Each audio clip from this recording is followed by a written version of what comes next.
چھپے نہیں چھپنے کی بس وہ آواز الحمدللہ وکفا وسلام علی عبادہ الذین اصطفی اما بعد فاعوذ باللہ من الشیطان الرجیم بسم اللہ الرحمن الرحیم وَإِن جَاءَكُمْ فَاسِقٌ بِنَبَإٍ فَتَبَيَّنُوا أَن تُصِيبُوا قَوْمًا بِجَهَالَةٍ فَتُصْبِحُوا عَلَى مَا فَعَلْتُمْ نَادِمِينَ۔ محترم ناظرین کرام، حسب وعدہ ہم فضیلت الشیخ محمد عزیر شمس حفظہ اللہ و تولیٰ کے ساتھ آپ کے روبرو ہیں۔ انشاءاللہ حدیث نبوی صلی اللہ تعالیٰ علیہ وسلم سے متعلق ہماری جو گفتگو کا سلسلہ چل رہا ہے، اسی سلسلے کے یہ تیسری کڑی ہے۔ ہم فضیلت الشیخ محمد عزیر شمس حفظہ اللہ تولیٰ سے نقد حدیث کے سلسلے میں آج گفتگو کریں گے۔ یہ نقد حدیث ہے کیا؟ رسول پاک صلی اللہ تعالیٰ علیہ وسلم کے بعد صحابہ کرام، تابعین اعظام، تبع تابعین اعظام کے زمانے میں اس کی کیا کیفیت رہی، کس طریقے سے نقد حدیث کا کام کیا گیا، اور شکوک و شبہات کس طرح سے اس کے اوپر لوگوں کی طرف سے اٹھائے گئے ہیں، ان کا کس طرح سے مثبت جواب، مسکت جواب دیا جا سکتا ہے۔ ان تمام گوشوں پہ انشاءاللہ ہم فضیلت الشیخ سے گفتگو کریں گے۔ ہم پہلے تو شیخ کے شکر گزار ہیں کہ شیخ اس قدر مصروف اور مشغول ہونے کے باوجود ہمارے لیے وقت نکالتے ہیں۔ ساتھ ہی ہم آپ احباب سے گزارش کریں گے کہ یہ جو گفتگو ہو رہی ہے، ظاہر ہے کہ یہ عام گفتگو نہیں ہے، تو اس بات کا خاصا خیال رکھیں، اس کو محفوظ کریں اور کوشش کریں کہ اس کا دائرہ جتنا زیادہ وسیع ہو سکے۔ شیخ، جب ہم اس سلسلے میں گفتگو کرتے ہیں، جب حدیث نبی صلی اللہ تعالیٰ علیہ وسلم کی بات آتی ہے تو ظاہر ہے کہ دین کی بات آتی ہے، اسلام کے مصدر ثانی کی بات آتی ہے، اسلام کے اساس ہونے کی بات آتی ہے۔ تو یہ سوال پیدا ہوتا ہے کہ قرآن حکیم کی جو حفاظت ہے، قرآن کریم یقینی طور پہ محفوظ شکل میں ہے، اللہ تبارک و تعالیٰ نے اس کے حفاظت کی ذمہ داری لی ہے، تو وہ اور امت کا اس بات پہ اجماع ہے، اس پہ سوال قائم نہیں ہوتا ہے۔ لیکن رسول پاک صلی اللہ تعالیٰ علیہ وسلم کی حدیثوں کے سلسلے میں جو ذہنیت ہے، وہ ظاہر ہے مسلمانوں کی، اچھے مسلمانوں کی تو ذہنیت اہل سنت والجماعت کی ہے کہ محفوظ ہے ماشاءاللہ، اور بہت منظم طریقے سے کام ہوا ہے۔ لیکن حدیث نبی صلی اللہ تعالیٰ علیہ وسلم سے متعلق بہت سارے شکوک و شبہات ہیں جو اٹھائے گئے ہیں مختلف ذہنوں میں۔ اس سلسلے میں اگر وہ اچھے ذہن کے لوگ ہیں تو وہ بھی پریشان رہتے ہیں، اور جو اس طرح کے ذہن کے لوگ ہیں تو ان کی تو بات ہی الگ ہے۔ السلام علیکم۔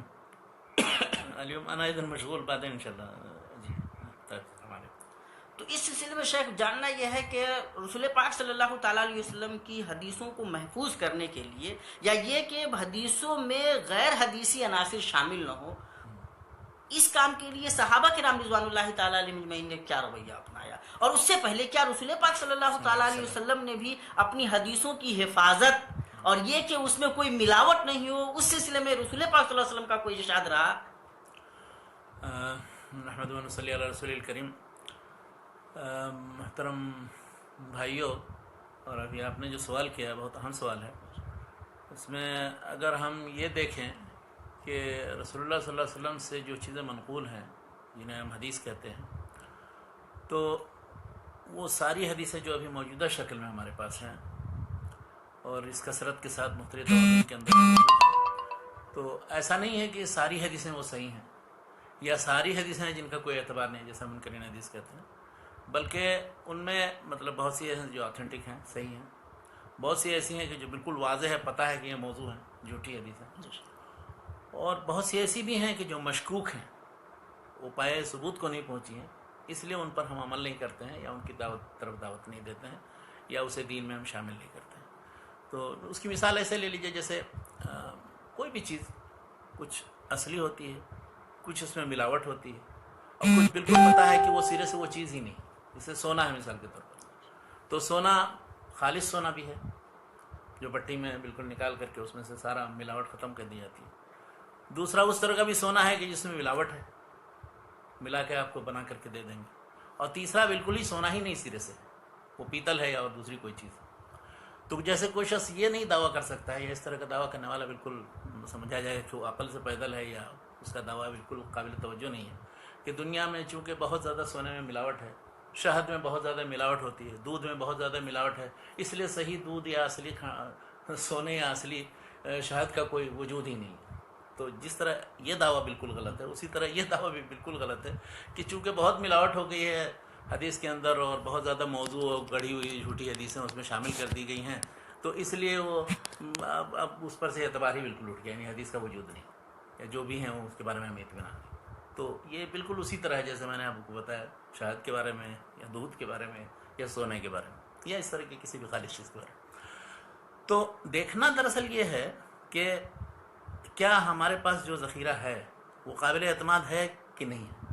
اچھا، کن اصول و قواعد کے مطابق ہم دیکھیں گے تو وہ قابل اعتماد پتہ چلے گا، یا اس کے بارے میں ہمیں اطمینان ہوگا کہ اللہ کے رسول صلی اللہ علیہ وسلم کی حدیث ہے۔ اس لیے کہ ہر شخص کو رسول اللہ صلی اللہ علیہ وسلم سے عقیدت ہے، ایک مسلمان کو۔ تو مسلمان کو جب رسول صلی اللہ علیہ وسلم عقیدت ہے، اس کی اطاعت کا، اتباع کا حکم دیا گیا ہے، تو وہ چاہے گا کہ اللہ کے رسول صلی اللہ علیہ وسلم کی ہدی، ان کا طریقہ، ان کی سنت، ان کا اسوہ معلوم کرے۔ بالکل۔ تو ان کو معلوم کرنے کا سوائے اس کے کوئی ذریعہ نہیں ہے، جیسا کہ صحابہ کرام کے زمانے میں یہ تھا کہ وہ جب دیکھتے تھے اللہ کے رسول صلی اللہ علیہ وسلم کو اسی طرح عمل کرتے تھے، سنتے تھے جو کچھ اس پر عمل کرتے تھے۔ اگر اس سے کوئی حکم عدولی کرتا تو وہ مسلمان نہیں تصور کیا جا سکتا تھا۔ ما کان لمؤمن ولا مؤمنۃ اذا قضى الله ورسوله امرا ان يكون لهم الخيارة من امرهم، ٹھیک ہے؟ تو یہ بالکل واضح چیز ہے۔ صحابہ کرام کے زمانے میں اس چیز کا کوئی تصور نہیں تھا کہ ان کی طرف کوئی، یعنی رسول اللہ صلی اللہ علیہ وسلم کی طرف کوئی جھوٹ یا گڑھ کر کے کوئی چیز رسول اللہ صلی اللہ علیہ وسلم کی طرف منسوخ کر دی، اس لیے کہ ان کے سامنے بیانات تھے ان کے، من کذب علی متعمدا فلیتبوأ مقعده من النار، جو شخص میری طرف جھوٹ کو شیخ ہاں اس اساس حدیث کو بنایا جائے رسول پاک صلی اللہ تعالیٰ علیہ وسلم کی طرف سے اس بات کی اساس کے طور پہ دیکھا جا سکتا ہے کہ خود حفاظت حدیث کے لیے رسول پاک صلی اللہ تعالیٰ علیہ وسلم نے ایک بنیاد فراہم کی۔ بالکل کہ انہوں نے خود اتنی بڑی وعید یہ بیان کی، من کذب علی متعمدا، اور یہ حدیث متواتر حدیث میں سے، یعنی اس کے بارے میں یہ نہیں کہا سکتا کہ حدیث ثابت پائے ثبوت کو نہیں پہنچی۔ متواتر حدیث جن لوگوں نے متواتر حدیث پر کتابیں لکھی ہیں، جیسے سیوطی نے، محمد جعفر قطانی ہیں، دوسرے لوگوں نے، ان سب لوگوں نے اس کو متواتر حدیث میں شمار کیا۔ تو متواتر کا مطلب ہر ایک کو اس بات کا اطمینان ہونا چاہیے کہ اللہ کے رسول صلی اللہ علیہ وسلم نے ایسا فرمایا، اتنی بڑی تعداد کو اطمینان ہو کہ ان کو جھوٹ پہ محمول کرنا۔ تو بہرحال مطلب جھوٹ کا انتصاب اللہ کے رسول صلی اللہ علیہ وسلم کی طرف بہت بڑا گناہ تھا، اور یہ کہ جہنم میں اپنا ٹھکانہ بنانے کے مترادف۔ اس لیے آپ دیکھیں گے کہ صحابہ کرام کے زمانے میں ان میں سے کسی ایک نے بھی رسول اللہ صلی اللہ علیہ وسلم کی زندگی میں یا رسول اللہ صلی اللہ علیہ وسلم کے بعد بھی خلفاء راشدین کے زمانے تک تقریباً کسی نے بھی کوئی ایسی حدیث اپنی طرف سے بنائی نہیں، اور نہ گڑھی ہے، نہ اس کے بارے میں کسی طرح کی کوئی روایت ملتی ہے۔ ہاں ایسا ہے کہ جیسے کوئی حدیث کسی نے بیان کی، کسی صحابی کو یہ اشکال ہوا کہ پتہ نہیں یہ حدیث اسی انداز میں ہے، اسی طرح کی ہے کہ نہیں، تو یہ اشکال کسی کو ہو سکتا ہے، اس لیے کہ ہر ایک نے رسول اللہ صلی اللہ علیہ وسلم سے ساری حدیثیں نہیں سنی تھیں، بلکہ باری باری ہوتے تھے۔ عمر رضی اللہ عنہ مثال کے طور بتاتے ہیں کہ ایک انصاری اور ہم دونوں باری باری مجلس میں جاتے تھے، یا اس طرح سے اور دوسرے صحابہ کرام وغیرہ۔ تو اب کسی نے ایک مجلس میں جا کے کوئی حدیث اگر سنی ہے، دوسرے نے نہیں سنی ہے، تو جس نے سنی ہے وہ بیان کرتا تھا، وہ اب نہیں سنی ہے تو اس کو ممکن ہے کہ اشکال ہو کہ یہ حدیث ہے ایسی نہیں ہے۔ تو یہ جتنے اس طرح کے واقعات ہیں، جیسے حضرت ابوبکر کے یا عمر کے یا علی وغیرہ کے، کہ جس میں یہ ہے کہ انہوں نے ایک دوسرے سے گواہی دلوائی۔ مثلا ابو بکر رضی اللہ عنہ کے پاس ایک عورت آئی، وہ دادی تھی، اس نے کہا ہمیں دادی کا حصہ ہمیں چاہیے قرآن کی روشنی میں۔ انہوں نے کہا کہ تمہارے لیے کوئی حصہ وصہ نہیں ہے قرآن میں، میراث وراثت میں۔ تو کہا کہ یہ کیسے؟ کہا کہ ہاں قرآن میں کہیں اس کا ذکر نہیں ہے کہ دادی کو کوئی حصہ دیا جائے گا وراثت میں۔ تو اس کے بعد پھر ایک صحابی نے آ کر کے بتایا کہ نہیں، وہ دادی کو 1/6 دیا تھا رسول اللہ صلی اللہ علیہ وسلم نے، تو انہوں نے پھر اس کے بعد 1/6 دیا جب ان کو پتہ چل گیا۔ یعنی حضرت ابوبکر جو ہمیشہ رسول اللہ صلی اللہ علیہ وسلم کے ساتھ تھے، ان کو یہ حدیث معلوم نہیں تھی، اس وجہ سے انہوں نے تردد کیا۔ اسی طرح سے وہ حدیثیں جو حضرت عمر رضی اللہ عنہ سے منقول ہیں، حضرت عمر جہاں ایک طرف یہ کہ بالکل تثبت یا حفاظت کے نقطہ نظر سے یا کوئی چیز غلط رسول اللہ کی طرف منسوب نہ ہو، وہ گواہی طلب کرتے تھے یا تاکید کے لیے، جیسے ابو موسیٰ اشعری کا بہت مشہور قصہ ہے۔ لیکن اس کے ساتھ ساتھ یہ بات بھی ہے کہ مثلا انہوں نے کوئی رائے قائم کی کسی مسئلے سے متعلق، ان کو حدیث کا پتہ نہیں تھا۔ مثلا وہ سمجھتے تھے کہ یہ جو دیت کا مال ہے تو وہ اس میں سے بیوی وغیرہ کو اور دوسرے لوگوں کو حصہ نہیں ملے گا، بلکہ وہ سب ان کے عاقلہ، یعنی وہ جو دیت دیتے ہیں ان کے اس میں تقسیم ہو جائے گا۔ تو حضرت عمر کے پاس پھر جب وہ مسئلہ ہوا کہ اس کا کیا ہوگا، تو انہوں نے بتایا کہ نہیں، یہ تو اس میں عورت کو حصہ نہیں ملے گا اس میں سے، دیت میں سے جو کسی شخص شوہر کو قتل کر دیا جائے اس میں جو دیت ملے تو اس دیت میں گویا بیوی کا کوئی حق نہیں ہے وراثت میں. تو ان پر فوراً نکیر کرتے ہوئے ایک شخص نے بیان کیا کہ اشیم الضبابی ایک تھے صحابی، ان کو کسی نے قتل کر دیا، تو ان کے دیت میں جو ملا تھا پیسہ، وہ سارا اس میں سے جو حصہ بیوی کا ہوتا ہے وہ دیا تھا انہوں نے اللہ کے رسول صلی اللہ علیہ وسلم. ایک دم وراثت کی تقسیم عمل میں آئی. تو حضرت عمر نے اس کو فوراً تسلیم کر لیا.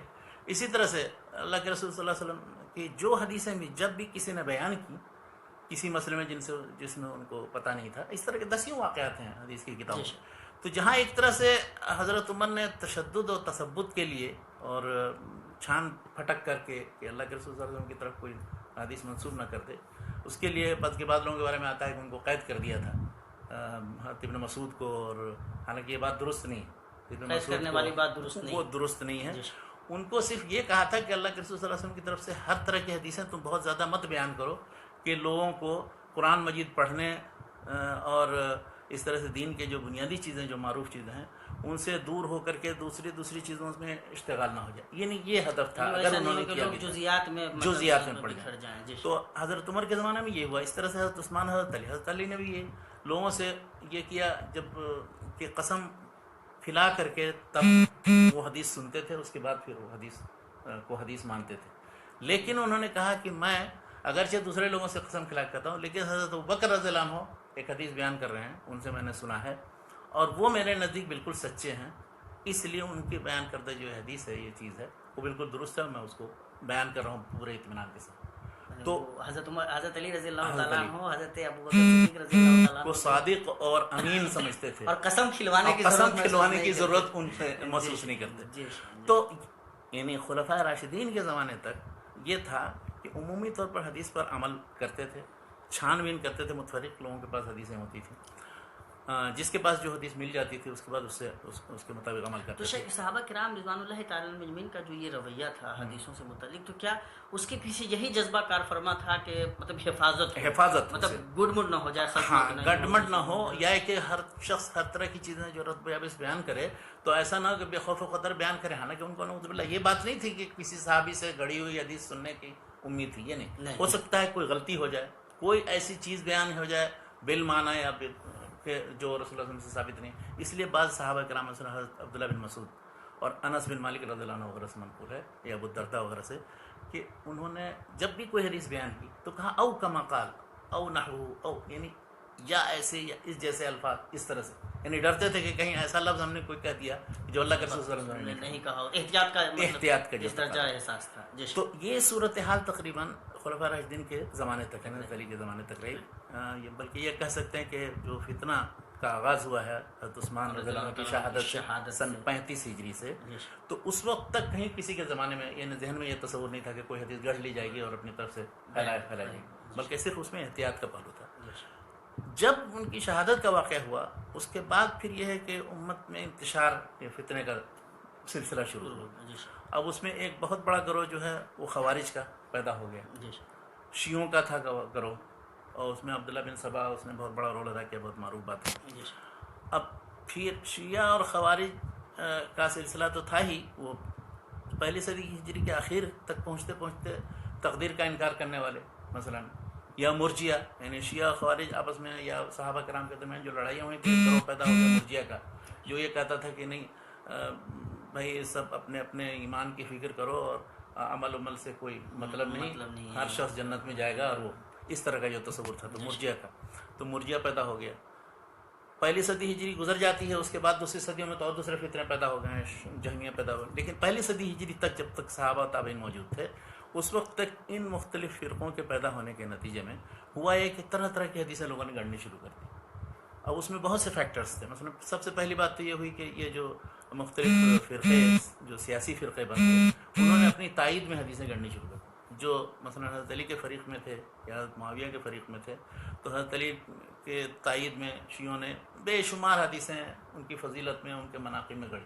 ان کی فضیلت مسلم ہے، لیکن ان کے لیے ان حدیثوں جھوٹی حدیثوں کی ضرورت نہیں ہے. بالکل صحابہ کرام کے بارے میں جو اللہ نے قرآن میں بیان کیا ہے رضی اللہ عنہ ورضوا عنہ، اور اسی طرح سے جو حدیثیں صحیح ثابت حدیثیں ہیں وہ کافی ہیں، لیکن ایسی حدیثیں بنانے کی ضرورت نہیں.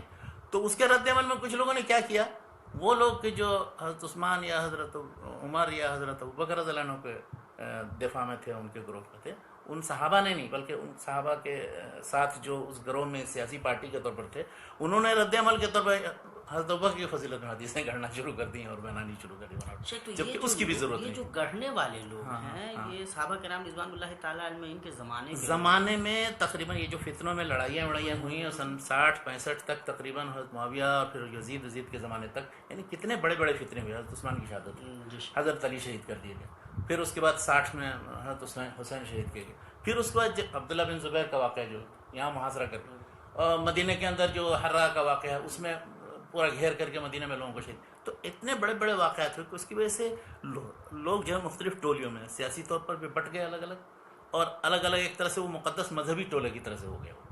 اور یہ رسول پاک صلی اللہ تعالیٰ علیہ وسلم فرماتے ہیں کہ ہمارا زمانہ سب سے بہتر زمانہ ہے، پھر ہمارے بعد والوں کا زمانہ ہے، پھر ان کے بعد والوں کا زمانہ، تو یہ سب سے اچھے زمانوں میں، اچھے زمانوں میں یہ پہلے قرن یعنی بھی ختم ہو رہا ہے۔ قرن کا مطلب ویسے نہیں ہے 100 سال صدی، یہ جو سمجھتے ہیں وہ غلط بات، یعنی پہلی صدی ایک پوری 100 سال کی صدی ہے، مراد نہیں۔ قرن کا مطلب یعنی ایک طبقہ زمانے کا، یعنی رسول اللہ صلی اللہ علیہ وسلم کے صحابہ کرام مثلا جو، پھر کبار تابعین شروع ہو جاتے ہیں، عمر کے زمانے بہت سے کبار تابعین تھے، تو پھر یہ دوسرا طبقہ گویا یہ تابعین کا ہوا، پھر اسی طرح سے تبع تابعین، یعنی تقریباً 150 سال تک یا 120 سال تک یہ 3 قرن پورا ہو جاتا ہے، 3 طبقہ مراد، 3 صدی نہیں۔ میرے کہنے کا مطلب ہے کہ یہ سارے فتنے انہی کے اندر پیدا ہو رہے ہیں، اور مطلب حدیثوں کے گڑھنے کا صحابہ کرام پہ تو یہ الزام نہیں ہے، لیکن ایک ان میں سے بعض جو صحابہ کرام کے ساتھ تھے، عوام میں جو تھے، جو لڑنے بھیڑنے میں شریک تھے، جن کو اور کچھ نہیں چیزوں کا پتہ تھا۔ دوسری چیز یہ ہے کہ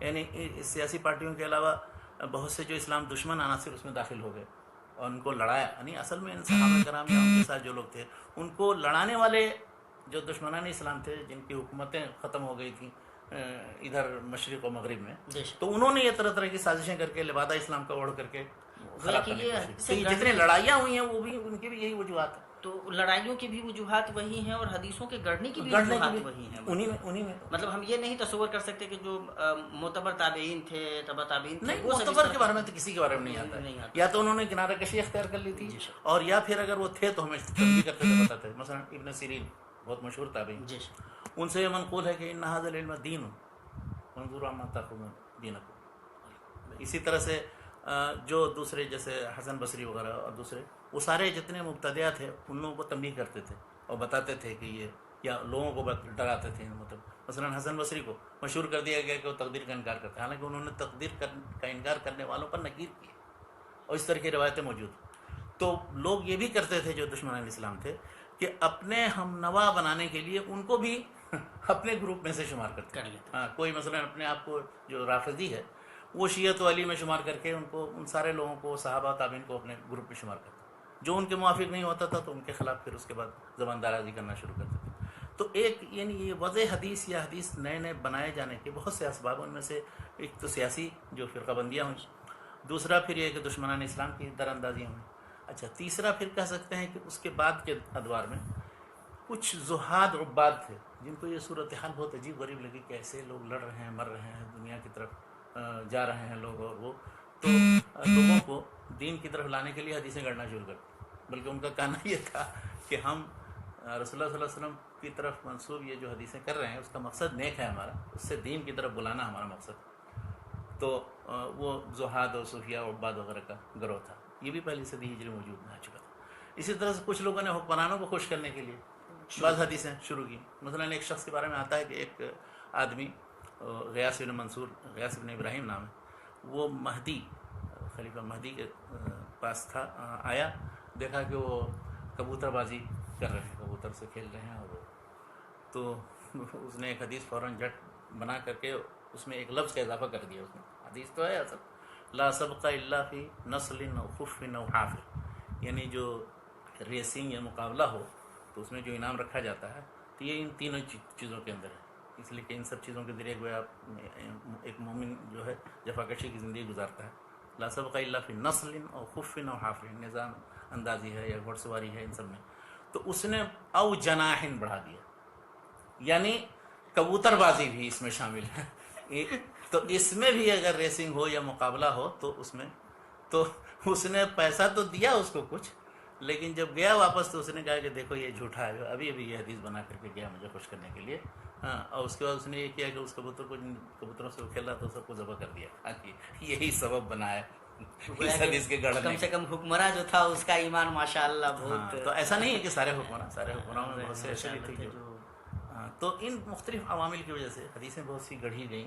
شیخ تو صحابہ کرام رضوان اللہ تعالیٰ عنہ کے زمانے میں تثبت تھا، صحابہ کرام یہ چاہتے تھے کہ کوئی مطلب خلط ملط کی کیفیت نہ ہو. اس کے لیے وہ اس معاملے میں مطلب ایک طرح سے بہت چوکنا تھے اور چھانبین کرتے تھے. تابعین کا جب زمانہ آتا ہے یا رسول پاک صلی اللہ علیہ وسلم کے صحابہ کرام کا زمانہ جب آگے بڑھتا ہے، جب فتنے شروع ہوتے ہیں تو ساتھ ہی ساتھ حدیثوں کے گڑھنے کا بھی رواج بڑھ جاتا ہے، تھوڑا شروع ہو جاتا ہے. تو اس وقت اب جو تابعین ہیں، کبار تابعین ہیں، یا صحابہ کرام رضوان اللہ تعالیٰ زمانہ کا آخری زمانہ ہے جو اس وقت موجود ہیں، وہ حدیثوں کو ماننے یا نہ ماننے کے سلسلے میں کیا رویہ اپناتے ہیں؟ حدیثوں کو ماننے نہ ماننے سے متعلق کسی کا کوئی اختلاف نہیں تھا، یعنی حدیثیں سب قابل قبول ہیں، تبھی تو یہ گڑھنے والے بھی حدیث گڑھتے تھے. نہیں شیخ، میں وہ کہہ رہا ہوں کہ اب حدیثوں کی اوتھینٹسٹی کو جانچنے کے لیے وہ کیا کر رہے ہیں؟ جب یہ ہوا، یعنی کہ جب کافی تعداد میں حدیثیں اس طرح سے پھیلنے لگیں، ہر طرح کی چیزیں منسوخ ہونے لگیں اللہ کے رسول، تو پھر صحابہ کے بعد تابعین کے زمانے میں یہ رویہ ہوا کہ انہوں نے پھر دو چیزیں کی. ایک تو ہے کہ جہاں کوئی حدیث سنتے تھے، کس نے بیان کیا، کس سے تم نے سنا، اس نے کس سے سنا، تو گویا اسناد کی چھان بین کا سلسلہ شروع، اور وہ پہلے شروع ہوا. اس لیے کہ صحابہ جب کوئی صحابی کسی صحابی سنتا تو فوراً تسلیم کر لیتا تھا کہ ہاں اللہ کے رسول، اس لیے کہ سب عدول ہیں. لیکن جب ان لوگوں نے اس زمانے میں اور بعد میں سننا شروع کیا تو پوچھنا شروع کیا، اچھا تم نے کس سے سنا، انہوں نے کس سے سنا، یہاں تک کہ وہ پورا بتایا اپنا. ایک تو یہ سلسلہ اسناد. اچھا، دوسرا ہے کہ سلسلہ اسناد میں اب پتہ چل گیا کہ فلاں سے سنا فلاں، تو وہ آدمی کیسا ہے، وہ قابل اعتماد ہے کہ نہیں. تو یہ جو تحقیق کرنے کا سلسلہ یہ تابعین کے زمانے میں شروع ہوا. یعنی کہ آپ کہیے کہ پہلی صدی ہجری کے نصف ثانی میں یہ سلسلہ شروع ہو گیا. جیسے حسن بصری ہیں، یعنی محمد بن سیرین ہیں، شروع 50 کے بعد، ہاں تقریباً 60-70 کے بعد سے یہ سلسلہ. اور بغیر سند کے مطلب کسی حدیث کا کوئی اعتبار نہیں ہوتا تھا. یوں اپنے طور پر کوئی کہہ دے کچھ تو اس کا کوئی حدیث ہے تو پھر لوگ ماننے کے لیے تیار نہیں مانتے تھے. اور اس طرح سے نقد حدیث کا سلسلہ تقریباً اسی زمانے سے شروع. تو ایک تو مطلب سلسلہ سند کی ہر ایک بیان کرے کہ اس نے جو صحابہ رسول اللہ صلی اللہ علیہ وسلم کی طرف کوئی چیز منسوخ کی، بلکہ رسول اللہ صلی اللہ علیہ وسلم ہی نہیں، حضرت ابوبکر کی طرف، حضرت عمر کی طرف، تو سلسلہ سند کیا. اور پھر وہ ہر شخص کے بارے میں یہ تحقیق اور چھان بین کہ وہ ہے کیسا. یہ دو چیز شروع ہوئی.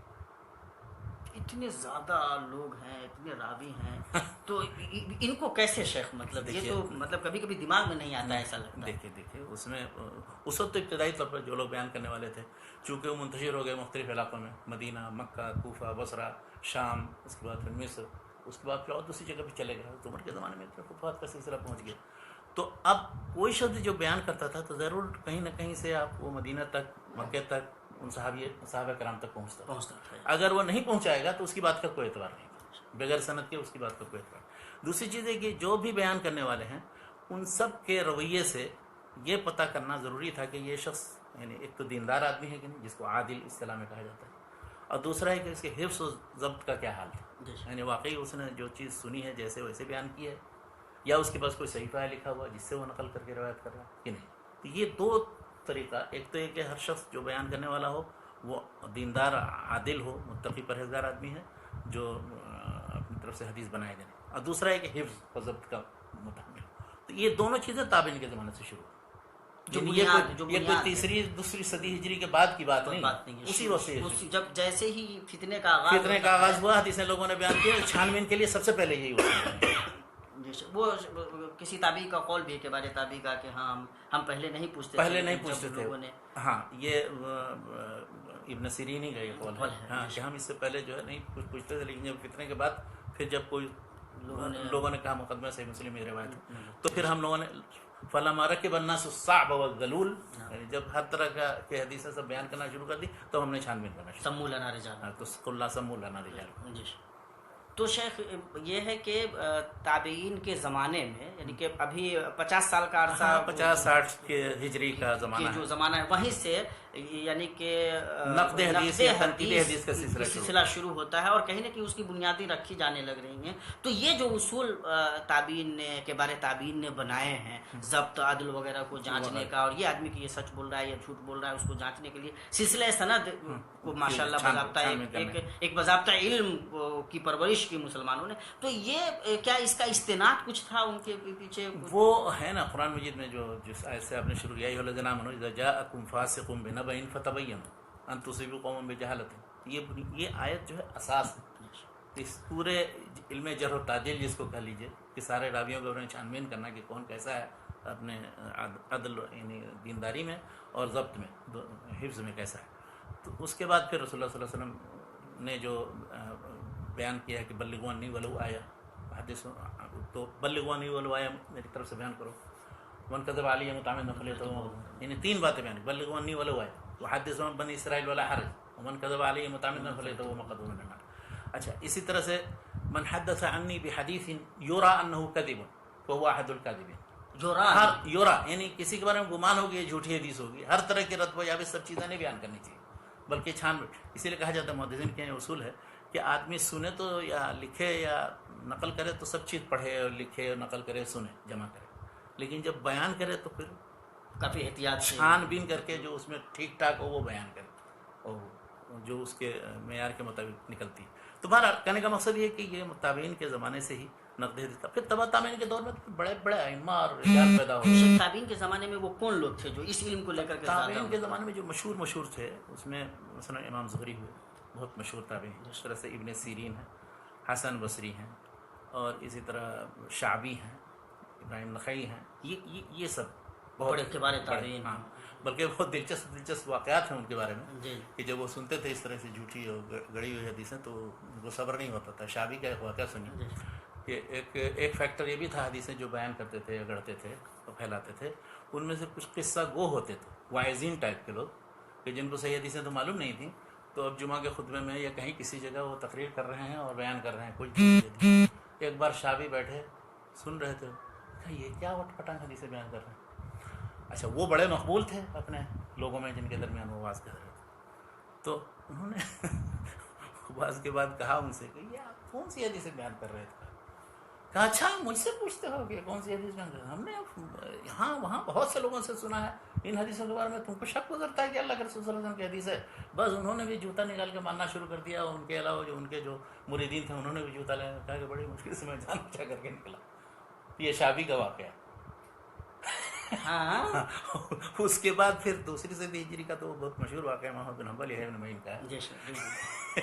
وہ گئے کہیں کسی جگہ دیکھا اسی طرح قصہ کو اپنے ادھر ادھر کی لمبی حدیثیں، وہ بھی محمد بن حنبل ابن معین کی طرف منسوب، ان دونوں کی طرف منسوب کر کے حدیثیں بیان کر رہا ہے اور ان کے حوالے سے بیان کر رہا ہے. تو اس کے بعد میں ان سے کہا کہ آپ نے جو یہ حدیثیں بیان کی احمد بن حنبل ابن معین، کہا کہ احمد بن حنبل ابن معین کو کون نہیں جانتا ہے؟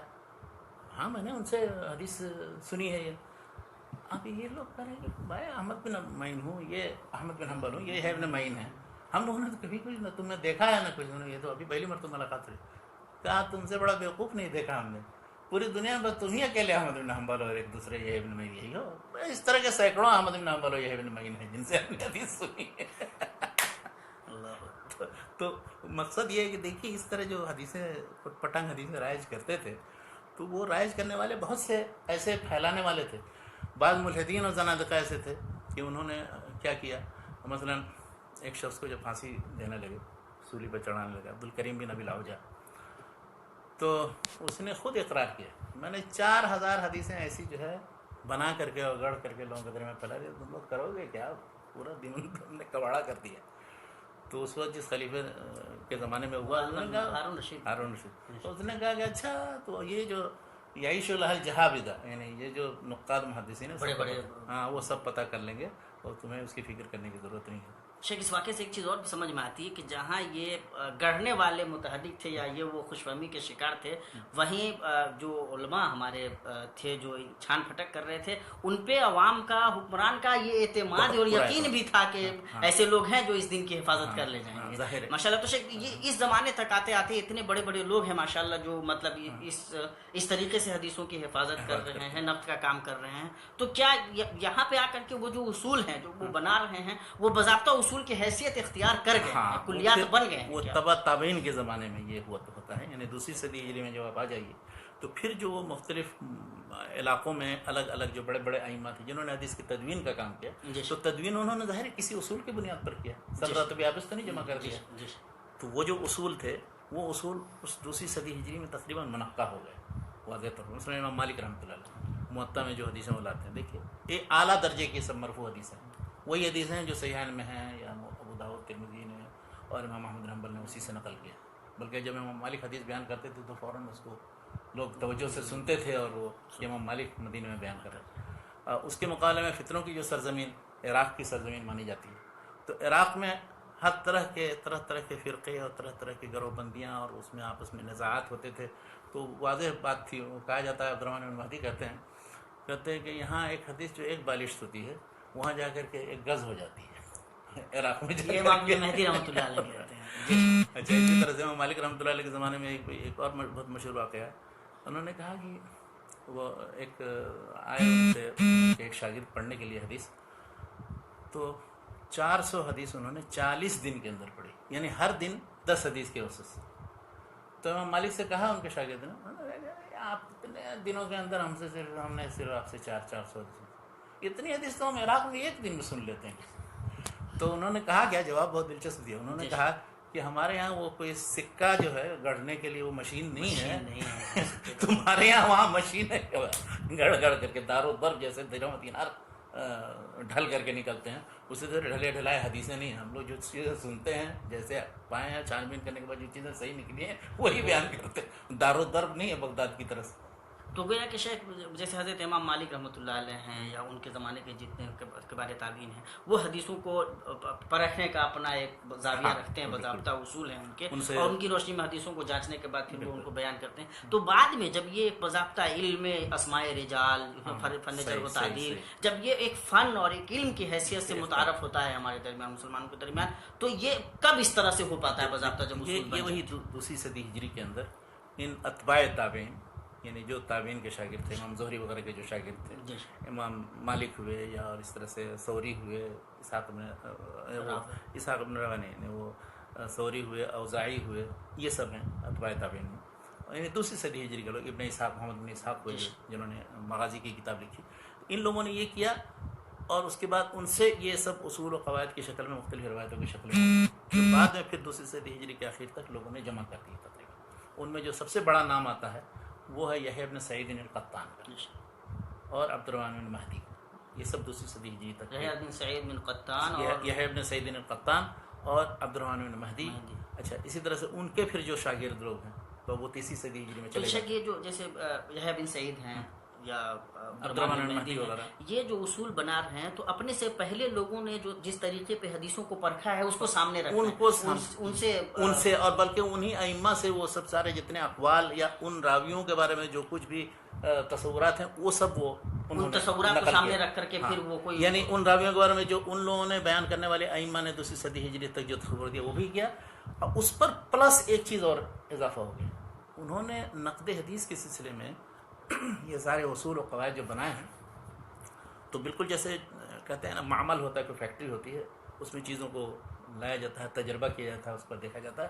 انہوں نے کیا تیسری صدی ہجری کے شروع میں یا دوسری صدی ہجری کے آخری سے شروع ہوتا ہے کہ وہ ہر راوی کی ساری روایتیں اکٹھا کرتے تھے جتنی اس کی بیان کرتا ہے، اور پھر آپس میں مقارنہ موازنہ کرتے تھے. تو وہ پتہ چلتا ہے کہ اچھا یہ ساری، اب مقارنہ موازنہ بہت طرح کی، ایک تو ایک موضوع سے متعلق ساری حدیثیں کون سی ہیں اور کس نے کیسے کیسے بیان کی، تو وہ پتہ چلتا تھا کہ اچھا مجموعی طور پر یہ حدیث ثابت ہے یا نہیں ثابت. دوسری چیز یہ کہ ایک خاص شیخ کی بیان کردہ جتنی حدیثیں ہیں اس کے جو جتنے شاگرد ہیں وہ کیسے سے بیان کرتے ہیں. تو اب انہوں نے امام زہری کے مثلا کئی شاگرد 7-8 شاگرد، تو اب ان 7-8 شاگردوں میں ہر ایک نے اس حدیث کو کیسے کیسے بیان کیا، یا کسی نے بیان کیا ہے نہیں بیان کیا، اب بیان کیا ہے تو دونوں میں فرق ہے کیا کیا۔ تیسرا مثلا یہ کہ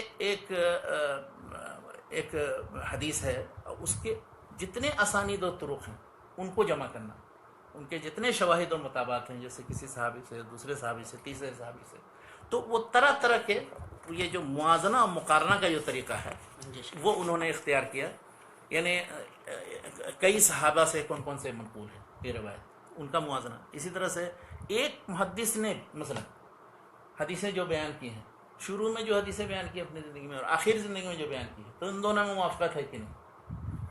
اسی طرح مثلا ایک محدث جو حدیث بیان کر رہا ہے اور ان کے جو زمانے میں جو دوسرے محدثین ہیں اپنی سندوں سے حدیث بیان، ان دونوں کے درمیان کہاں تک اتفاق اور اختلاف ہوتا ہے۔ یعنی خلاصہ اچھا پھر یہ کہ جو چیزیں وہ یادداشت سے بیان کرتا ہے کیا وہ کتاب کے مطابق ہے یا نہیں ہے۔ اچھا اسی طرح سے مثلا کسی کے پاس کوئی کتاب یا صحیفہ ہے، دوسرے کے پاس بھی کوئی کتاب یا صحیفہ، تو یہ حدیث جو اس صحیفے کے اندر ہے دوسرے میں جو صحیفے میں، یہ دونوں ٹیلی کرتے ہیں کہ نہیں کرتے۔ یعنی یہ محدثین نے دراصل 2 صدی ہجری سے یہ اصول بیان، جب تک کہ مقارنہ موازنہ آپ نہیں کریں گے اس وقت تک نہ کسی راوی کے بارے میں آپ حکم لگا سکتے ہیں، نہ کسی حدیث کے بارے میں حکم لگا سکتے ہیں۔ تو یہ سب سے اہم طریقہ یہی ہوتا تھا، مقارنہ موازنہ کرنے کا، اس لیے کہ سب مل کر کے متفق ہو جائیں کسی چیز کو گڑھیں گے، ایسا نہیں ہو سکتا، خاص طور پہ جو ثقات اور عدول ہوں گے۔ لیکن اوہام سب سے ہو سکتے ہیں، جو بھی ثقہ ہے یا عادل و ضابط ہے اس سے بھی کبھی وہم ہو سکتا ہے۔ تو اب کب کس سے کیا وہم ہوا، یہ جو مقارنہ موازنہ کرنے سے یہ پتہ چلا کہ اس صحابی سے یہ روایت ثابت ہے، اس صحابی سے ثابت نہیں، یا مثلا اس محدث سے روایت کرنے والے فلاں جو شاگرد ہیں وہ اس روایت کو پختہ طور پر صحیح طریقے سے بیان کر رہے ہیں اور فلاں سے وہم ہوا، اس لیے کہ مثلا 1-2 آدمی نے دوسرے طریقے سے بیان کیا۔ یا مثلا تیسری چیز یہ ہے کہ حدیث کے اندر کسی طرح کا اضطراب، یا کسی نے کوئی لفظ گھٹا بڑھا دیا، کسی نے مرفوع حدیث میں مثلا کوئی مدرج چیز، یعنی جو مرفوع نہیں ہے اللہ کے رسول صلی اللہ علیہ وسلم کی حدیث نے، وہ بڑھا دیا ہے، تو وہ کسی کچھ جو ثقات بیان کرتے ہیں اس سے پتہ چلتا ہے کہ یہ ٹکڑا جو ہے مدرج ہے۔ تو متن میں کسی طرح کا اضافہ یا تحریف یا ادراج یا قلب یا اضطراب، ان سب چیزوں کا پتہ چلتا ہے اس سے۔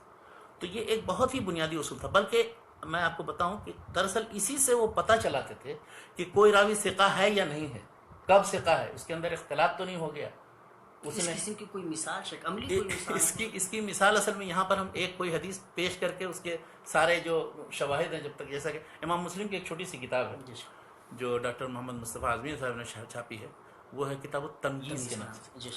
وہ بہترین نمونہ ہے اس کا، جس کے مطابق محدثین کیسے چھان بین کرتے تھے، کس طرح تنقید کرتے تھے، اس تنقید کا جو عمل تھا وہ کس طرح انجام دیتے تھے حضرات محدثین، ان کو جاننے کے لیے کتاب التمییز انہوں نے شروع ہی میں لکھا ہے، کہا کہ یہ جو مثلا بعض لوگوں کو شبہ ہوتا ہے، شروع ہی میں لکھا ہے کہ بعض لوگ یہ سوال اٹھاتے ہیں کہ یہ حدیث محدث کہتے ہیں کہ یہ ثابت ہے، یہ حدیث کہتے ہیں صحیح ہے، یہ ضعیف ہے، یہ اس سے ثابت نہیں، یہ اس سے ثابت ہے، اس میں فلاں لفظ جو ہے یہ منکر ہے، یہ فلاں لفظ کے اندر کمی آتی ہے، یہ کیسے یہ حکم لگاتا ہے؟ تو انہوں نے بتایا کہ دیکھو محدثین یہ کرتے ہیں، ایک حدیث کے سارے شواہد جمع کرتے ہیں، کتنے صحابی اس میں پھر اس کے جتنے طرق ہیں ان سب کا مقارنہ موازنہ کرتے ہیں، مقارنہ موازنہ کرنے سے یہ سمجھ میں آتا ہے۔ پھر اس کی 10 کیوں مثالیں دی، حالانکہ ایک ٹکڑا صرف اس حدیث کا اس کتاب کا چھپا ہے، مگر اس کتاب سے پتہ چلتا ہے کہ محدثین کس طرح تنقید کرتے ہیں، اور اسی سے یہ بھی پتہ چلتا ہے کہ جن محدثین نے حدیثوں کا انتخاب کر کے صحیح کتابیں یا ایک سنن کی جو کتابیں تیار کی ہیں، تو ان میں دراصل یہ جو لاکھوں یا ہزاروں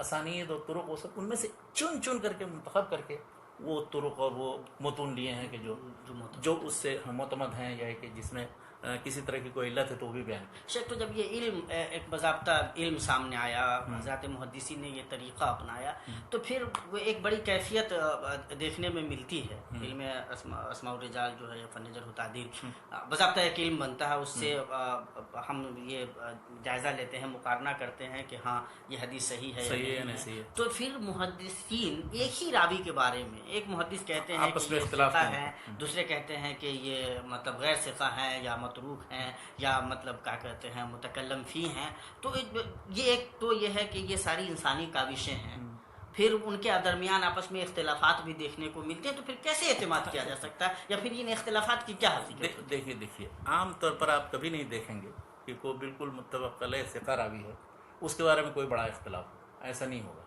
یا مثلا متفق علیہ کوئی بالکل وضاح کذاب ہے، اس کے بارے میں کوئی اختلاف نہیں ہوگا کہ وہ شخص ثقہ ہے یا وہ، یہ ایسا نہیں ہوتا. کچھ ایسے روات، وہی جو میں نے بتایا، جن کی ساری روایتیں جمع کرتے ہیں، اب اس کے بعد مقابلہ، مقارنہ، موازنہ کرتے ہیں، تو اب اس میں کسی کے نزدیک مثلا راجح ہوتا ہے کہ یہ شخص جو ہے اس سے وہم ہوتا ہے، یا غلطیوں کا صدور ہے، زیادہ غلطیوں کا صدور ہے یا کم غلطیوں کا صدور ہے. کبھی کبھی غلطیوں کا صدور ہوتا ہے یا عموماً غلطی یہ کرتا ہے زیادہ. یا مثلا یہ شروع میں حدیثیں اس نے بیان کی ہیں تو وہ تو ٹھیک تھیں، حافظہ اس کا بعد میں جب خراب ہو گیا، مختلط ہو گیا، تو اس کی حدیثوں کا پھر اعتبار نہیں. تو اب کبھی کبھی مثلا یہ کہ وہ ایک دور کے بارے میں وہ کہتے ہیں کہ وہ ثقہ ہے، اور دوسرے دور کے بارے میں کوئی شخص ضعیف کہہ رہا ہے. یا مثلا ایک شخص مثلا فلاں شیخ سے روایت جب کرتا ہے تب تو اس کی بات کا اعتبار ہے، اور فلاں شخص سے روایت کرتا ہے اس کا اعتبار نہیں ہے. تو اس طرح کے سارے کنڈیشنز ہیں. اگر آپ جمع کریں گے دو، یعنی کسی بھی شخص کے بارے میں، کہ اس کے بارے میں اقوال جو محدثین کے متعارض ہیں، تو آپ مختلف اعتبار سے آپ سب سمجھ جائیں گے. یعنی اس کی ساری روایتوں کو دیکھیں، سارے اس کے بارے میں جو اقوال ہیں سارے محدثین کے جمع کریں گے تو وجوہ بھی سمجھ میں آ جائیں گے. اسی لیے کہا جاتا ہے کہ جب تک کہ جرح مفسر نہ ہو تو اس کا اعتبار نہیں. تو اب اگر جرح و تعدیل کے درمیان بنیادی طور پر اعتبار، کسی نے کہا دیا ثقہ، کسی نے کہا ضعیف، تو اب اس شخص کی بات معتبر ہوگی جو ثقہ یا ضعیف کہنے کی کوئی وجہ و تفصیل بیان کر رہا ہے، مجمل کلام نہیں اعتبار. اگر انہوں نے بیان نہیں کیا اور کسی دوسرے نے ثقہ کہا ہے تو وہ بات مانی جائے گی. یا پھر خود آپ چیک کر کے دیکھ لیجئے، اس کی جو بیان کرتے حدیثیں ہیں ان کا مقارنہ موازنہ کیے. تو محدثین کا جو یہ طریقہ ہے یہ آج تک اسی طرح سے جاری ہے، یعنی آج بھی اسی طرح سے چیک کیا جاتا ہے، اسی طرح سے چھان بین کی جاتی ہے. بلکہ میں یہ کہوں کہ اب یہ ہم لوگ مطلب ہے کہ ان نتائج سے ہم استفادہ کرتے ہیں، اسی لیے کسی شراوی کو ہم ثقہ یا ضعیف کہتے ہیں، وہ کہتے ہیں کہ حدیث ضعیف ہے. محدثین اس کے برعکس دوسری بات کرتے تھے. وہ یہ کرتے تھے کہ ایک شخص ہے، اس کی بیان کر دے یہ حدیثیں اسی طرح سے بیان کی. اب اس کا جب ہم تقابلی مطالعہ کرتے ہیں دوسرے ثقات یا عام بیان کیے ہوئے لوگوں سے، تو اس کے مطابق اس کو پاتے ہیں، اس لیے قابل اعتماد ہے. یہ نہیں کہ وہ قابل اعتماد ہے اس لیے اس کی بیان کردہ روایت صحیح ہے، بلکہ یہ اس لیے کہ یہ ساری روایتیں دوسرے ثقات حفاظ کے بیان کرنے کے مطابق ہیں، اس لیے اس شخص کی روایت قابل ہے. تو بہت بڑا پوائنٹ ہے یہ بہت اہم. اچھا، اسی لیے مثلا کہیں وہ غلطی کرتا ہے، بڑے سے بڑے حافظ سے کبھی غلطی ہوتی ہے تو وہ غلطی کا بھی پتہ اسی طرح سے تقابلی مطالعہ سے آسانی سے پتہ چلتا ہے کہ اس کے خلاف سارے دوسرے لوگ بیان کرتے ہیں. تو شیخ وہ سارے لوگ، جیسے بر صغیر میں بھی بہت سارے لوگ ایسے ہوئے جنہوں نے کچھ کتابیں بھی لکھی، سنت کی آئینی حیثیت پہ روشنی بھی ڈالی، لیکن پھر جب وہ کیا کہتے ہیں تنقید نقد حدیث پہ آتے ہیں تو وہ یہ تک کہتے ہیں کہ کوئی پاگل سے پاگل آدمی یا مطلب عام آدمی بھی یہ دعویٰ نہیں کر سکتا کہ محدثین اگر کسی حدیث کو کہہ دیں کہ صحیح ہے تو وہ مطلب یقینی طور پہ صحیح ہی مانی جائے گی. ایون وہ بخاری مسلم کی روایتوں پہ بھی اسی قسم کی ایک تلوار لٹکا دیتے ہیں. دیکھیے اس طرح کا جو امکان عقلی ہے وہ تو کسی چیز کے بارے میں کبھی بھی کہا جا سکتا ہے. محدثین اس امکان عقلی سے بحث نہیں کرتے. ان کے پاس جو مواد موجود شکل میں ہوتا ہے اس کے مطالعہ اور تحقیق کرنے کے بعد فیصلہ کرتے ہیں. وہ اس کو نزدیک اس امکان عقلی کی وہ گنجائش نہیں ہوتی، بلکہ وہ قطعی اور ظنی اس معنی میں وہ استعمال ہی نہیں کرتے. ان کے اندر ان کے یہاں یہ اصطلاحات نہیں. یہ سب متکلمین اور فلاسفہ، معتزلہ اور ان کی طرف سے یہ اصطلاحات آئی ہیں کہ کوئی حدیث ہے تو اب وہ متواتر ہے یا احاد ہے. متواتر سے قطع یقین کا فائدہ ہوتا ہے، احاد سے قطع یقین کا فائدہ نہیں ہوتا. یہ محدثین کا طریقہ نہیں بات کرتے. ہاں، وہ یہ کہتے ہیں کہ ثابت ہے حدیث یا نہیں ثابت. ثابت کیسے ہے؟ اس کی مثال ایسے جیسے ایک قاضی ہے، جج ہے، وہ سارے جتنے شواہد اور گواہ اور ثبوت کی روشنی میں وہ فیصلہ کرتا ہے. ہو سکتا ہے حقیقت میں فی نفس الامر وہ نہیں صحیح ہو بات، لیکن ان شواہد کی روشنی میں، ان گواہوں کی روشنی میں، ان ثبوتوں کی روشنی میں یہ چیز اگر وہ ایمانداری اور سچائی سے کرے گا پھر گناہگار، اگرچہ وہ غلط ہی کیوں نہ. اللہ کے رسول صلی اللہ علیہ وسلم مشہور حدیث ہے کہ ہو سکتا ہے کوئی آئے ہمارے پاس اچھا عرب زمانی سے ایسی باتیں کرے اور میں اس کے مطابق فیصلہ کر دوں، تو اس کے مطابق اگر فیصلہ کروں تو بڑا خوش نہ ہو جائے کہ ہم نے فیصلہ کر دیا تو صحیح، تو اس کے بعد وہ سمجھے کہ اس کے لیے میں آگ کا ایک ٹکڑا دے رہا ہوں، اس کو وہ جائے گا، پھر اس کا انجام بھی بہت برا ہوگا. تو یہ تو اللہ کے رسول صلی اللہ علیہ وسلم کے زمانے میں خود اللہ کے رسول صلی اللہ علیہ وسلم نے بیان کیا. تو شواہد یا گواہ یا بیان کرنے والے جو بیان کرتے ہیں انہیں مجموعی طور پر ایمانداری کے ساتھ دیکھا جاتا ہے کہ وہ فی نفس ہی کن نتائج کی طرف رہنمائی کرتے ہیں. مثلا آپ کسی بھی دنیاوی کسی بھی معاملے میں کسی آدمی پر آپ اعتماد کرتے ہیں، آپ اسے مال لیتے ہیں، کبھی آپ کو کبھی بھی دھوکہ دے سکتا ہے کسی وقت، لیکن چونکہ آپ نے تجربہ کیا ہوا ہے کہ وہ امانت دار آدمی ہے، آپ اسے لین دین سب کچھ کرتے ہیں، اس لیے اسے آپ دوا لیتے ہیں، اس سے سامان خریدتے ہیں. اب کوئی شخص آپ کو بھٹکائے گا کہ وہ تو کبھی بھی تم کو ٹھگ لے گا، بیوقوف بنا رہا ہے وہ، اس کی بنیاد پر کیا آپ کہیں گے کہ نہیں آپ ان سے معاملہ کرنا چھوڑ دیں؟ ایسا نہیں ہے، دنیاوی معاملات میں ایسی ہے تو دینی معاملات میں تو یہ گویا کہ مطلب اس طرح سے امکان کی بات کرنا، یہ جنرل مطلب بات کر کے محدثین کی ساری کوششوں پہ اب حر پھیر دینا، مطلب ایسے ہی ہانک دینا، تو یہ کوئی اچھی بات نہیں ہے. اور محدثین کا جو عمل ہے وہ باضابطہ اصولوں اور قواعد کی روشنی میں وہ سارے دلائل اور وہ سامنے رکھ کر کے باضابطہ اس پروسیس سے، اور جب کوئی بھی آدمی اس پروسیس سے جائے گا تو اس سچائی تک پہنچے گا کہ حدیثوں کی حفاظت کا سب سے بہترین طریقہ جو ہو سکتا تھا وہ حضرات محدثین نے اپنایا. شیخ ایک سوال آ بھی رہا ہے، اور ظاہر ہے کہ جب ہم نقد حدیث سے متعلق بات کرتے ہیں، سلسلہ سند کی بات آتی ہے، تو ایک عام بات آتی ہے کہ حضرات محدثین نے سلسلہ سند کو دیکھا، بیان کرنے والوں کو دیکھا، لیکن کیا بیان کیا جا رہا ہے وہ متن کیا ہے، اس متن کے بارے میں ان کے یہاں نقد نہیں ہے، اور شاید یہ مطلب ایک نقص کے طور پہ پیش کرنے کی کوشش ہے. دیکھیے یہ بہت بڑی بھول ہے. علوم حدیث سے متعلق چھوٹی سے چھوٹی کوئی کتاب اصول حدیث پہ دیکھیے، زبرۃ نخبۃ الفکر ہے، اس کی شرح نزہۃ النظر ہے حافظ ابن حجر کی، یا ابن صلاح کی کتاب، یا ابن کثیر کی، کوئی بھی اٹھا کے دیکھیے، اس میں بہت سے ایسے ابواب ہیں کہ جن کا تعلق دراصل متن حدیث سے، قطع نظر اس کے سند میں کیا ہے نہیں. اس لیے کہ جب ہم صحیح حدیث کی تعریف کرتے ہیں تو کہتے ہیں کہ مارا وہ عدل تام الضبط متصل السند غیر معلل ولا شاذ، یعنی جس کو عادل اور ضابط یعنی حافظ نے بیان کیا ہو، سند پوری متصل ہو. یہاں تک تو آپ کہہ سکتے ہیں کہ سب سند سے متعلق، غیر معلل ولا شاذ، اس حدیث کے اندر کوئی علت نہ ہو، اور دوسری اور کسی طرح کا شذوذ و تفرد نہ ہو.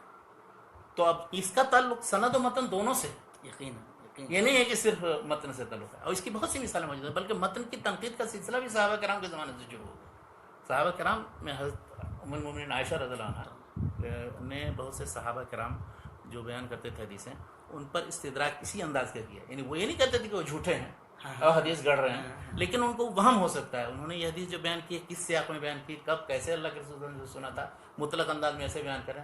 تو انہوں نے حضرت ابو ہریرہ پر، مثلا ابن عمر رضی اللہ عنہ پر، اور حضرت عمر پر، اور دوسرے بہت سے لوگوں پر انہوں نے ان کے بیان کردہ حدیثوں پر متنی تنقید جس کو کہتے ہیں وہ کی. تو متنی تنقید تو بہت ہی عریق ہے، یعنی یہ کہا جا سکتا ہے کہ صحابہ کرام کے زمانے میں اس کا سلسلہ سے پہلے کی سلسلے سند سے پہلے کی چیز ہے جو بیان کی جاتی ہے. چنانچہ اچھا، لیکن یہ بھی ہے اس کے ساتھ ساتھ یہ بھی سمجھنا چاہیے، یہ نہیں ہے کہ حضرت عائشہ رضی اللہ عنہا نے جن صحابہ کرام پر جس اسلوب میں جن حدیثوں پر تنقید کی، اس سے مطلب اگر پڑھنا ہو تو 2-3 کتابیں ہیں بہت معروف کتابیں. اس موضوع پر سب سے پہلے جو کتاب لکھی گئی جزء فی استدراک ام المؤمنین عائشہ علی الصحابہ، یہ ابو منصور عبد المحسن بن علی الشیعی کی 489 میں وفات ہوئی. 489 ہاں 489. اسی کی بنیاد پر پھر اور مزید حدیثوں کا اضافہ کر کے زرکشی جن کی وفات 794 میں ہوئی ہے، انہوں نے الاجابہ لایراد مستدرکۃ عائشہ علی الصحابہ، وہ الاجابہ لایراد مستدرکۃ عائشہ علی الصحابہ. تیسری ایک کتاب علامہ سیوطی کی لکھی ہوئی ہے، 911 میں ان کی وفات ہے، انہوں نے عین الاصابہ لایراد مستدرکۃ عائشہ علی الصحابہ. تو یہ 3 کتابیں بہت مشہور ہیں اس موضوع پر، اور اس 3 کتاب کو لے کر کے وہ منکرین حدیث یا تشکیک کا جو پہلو اختیار کرتے ہیں، جس میں بہت لے اڑتے ہیں کہ دیکھیے حضرت عائشہ نے تو بہت سی حدیثوں کو انہوں نے کہا تھا قابل اعتمادی نہیں تھی.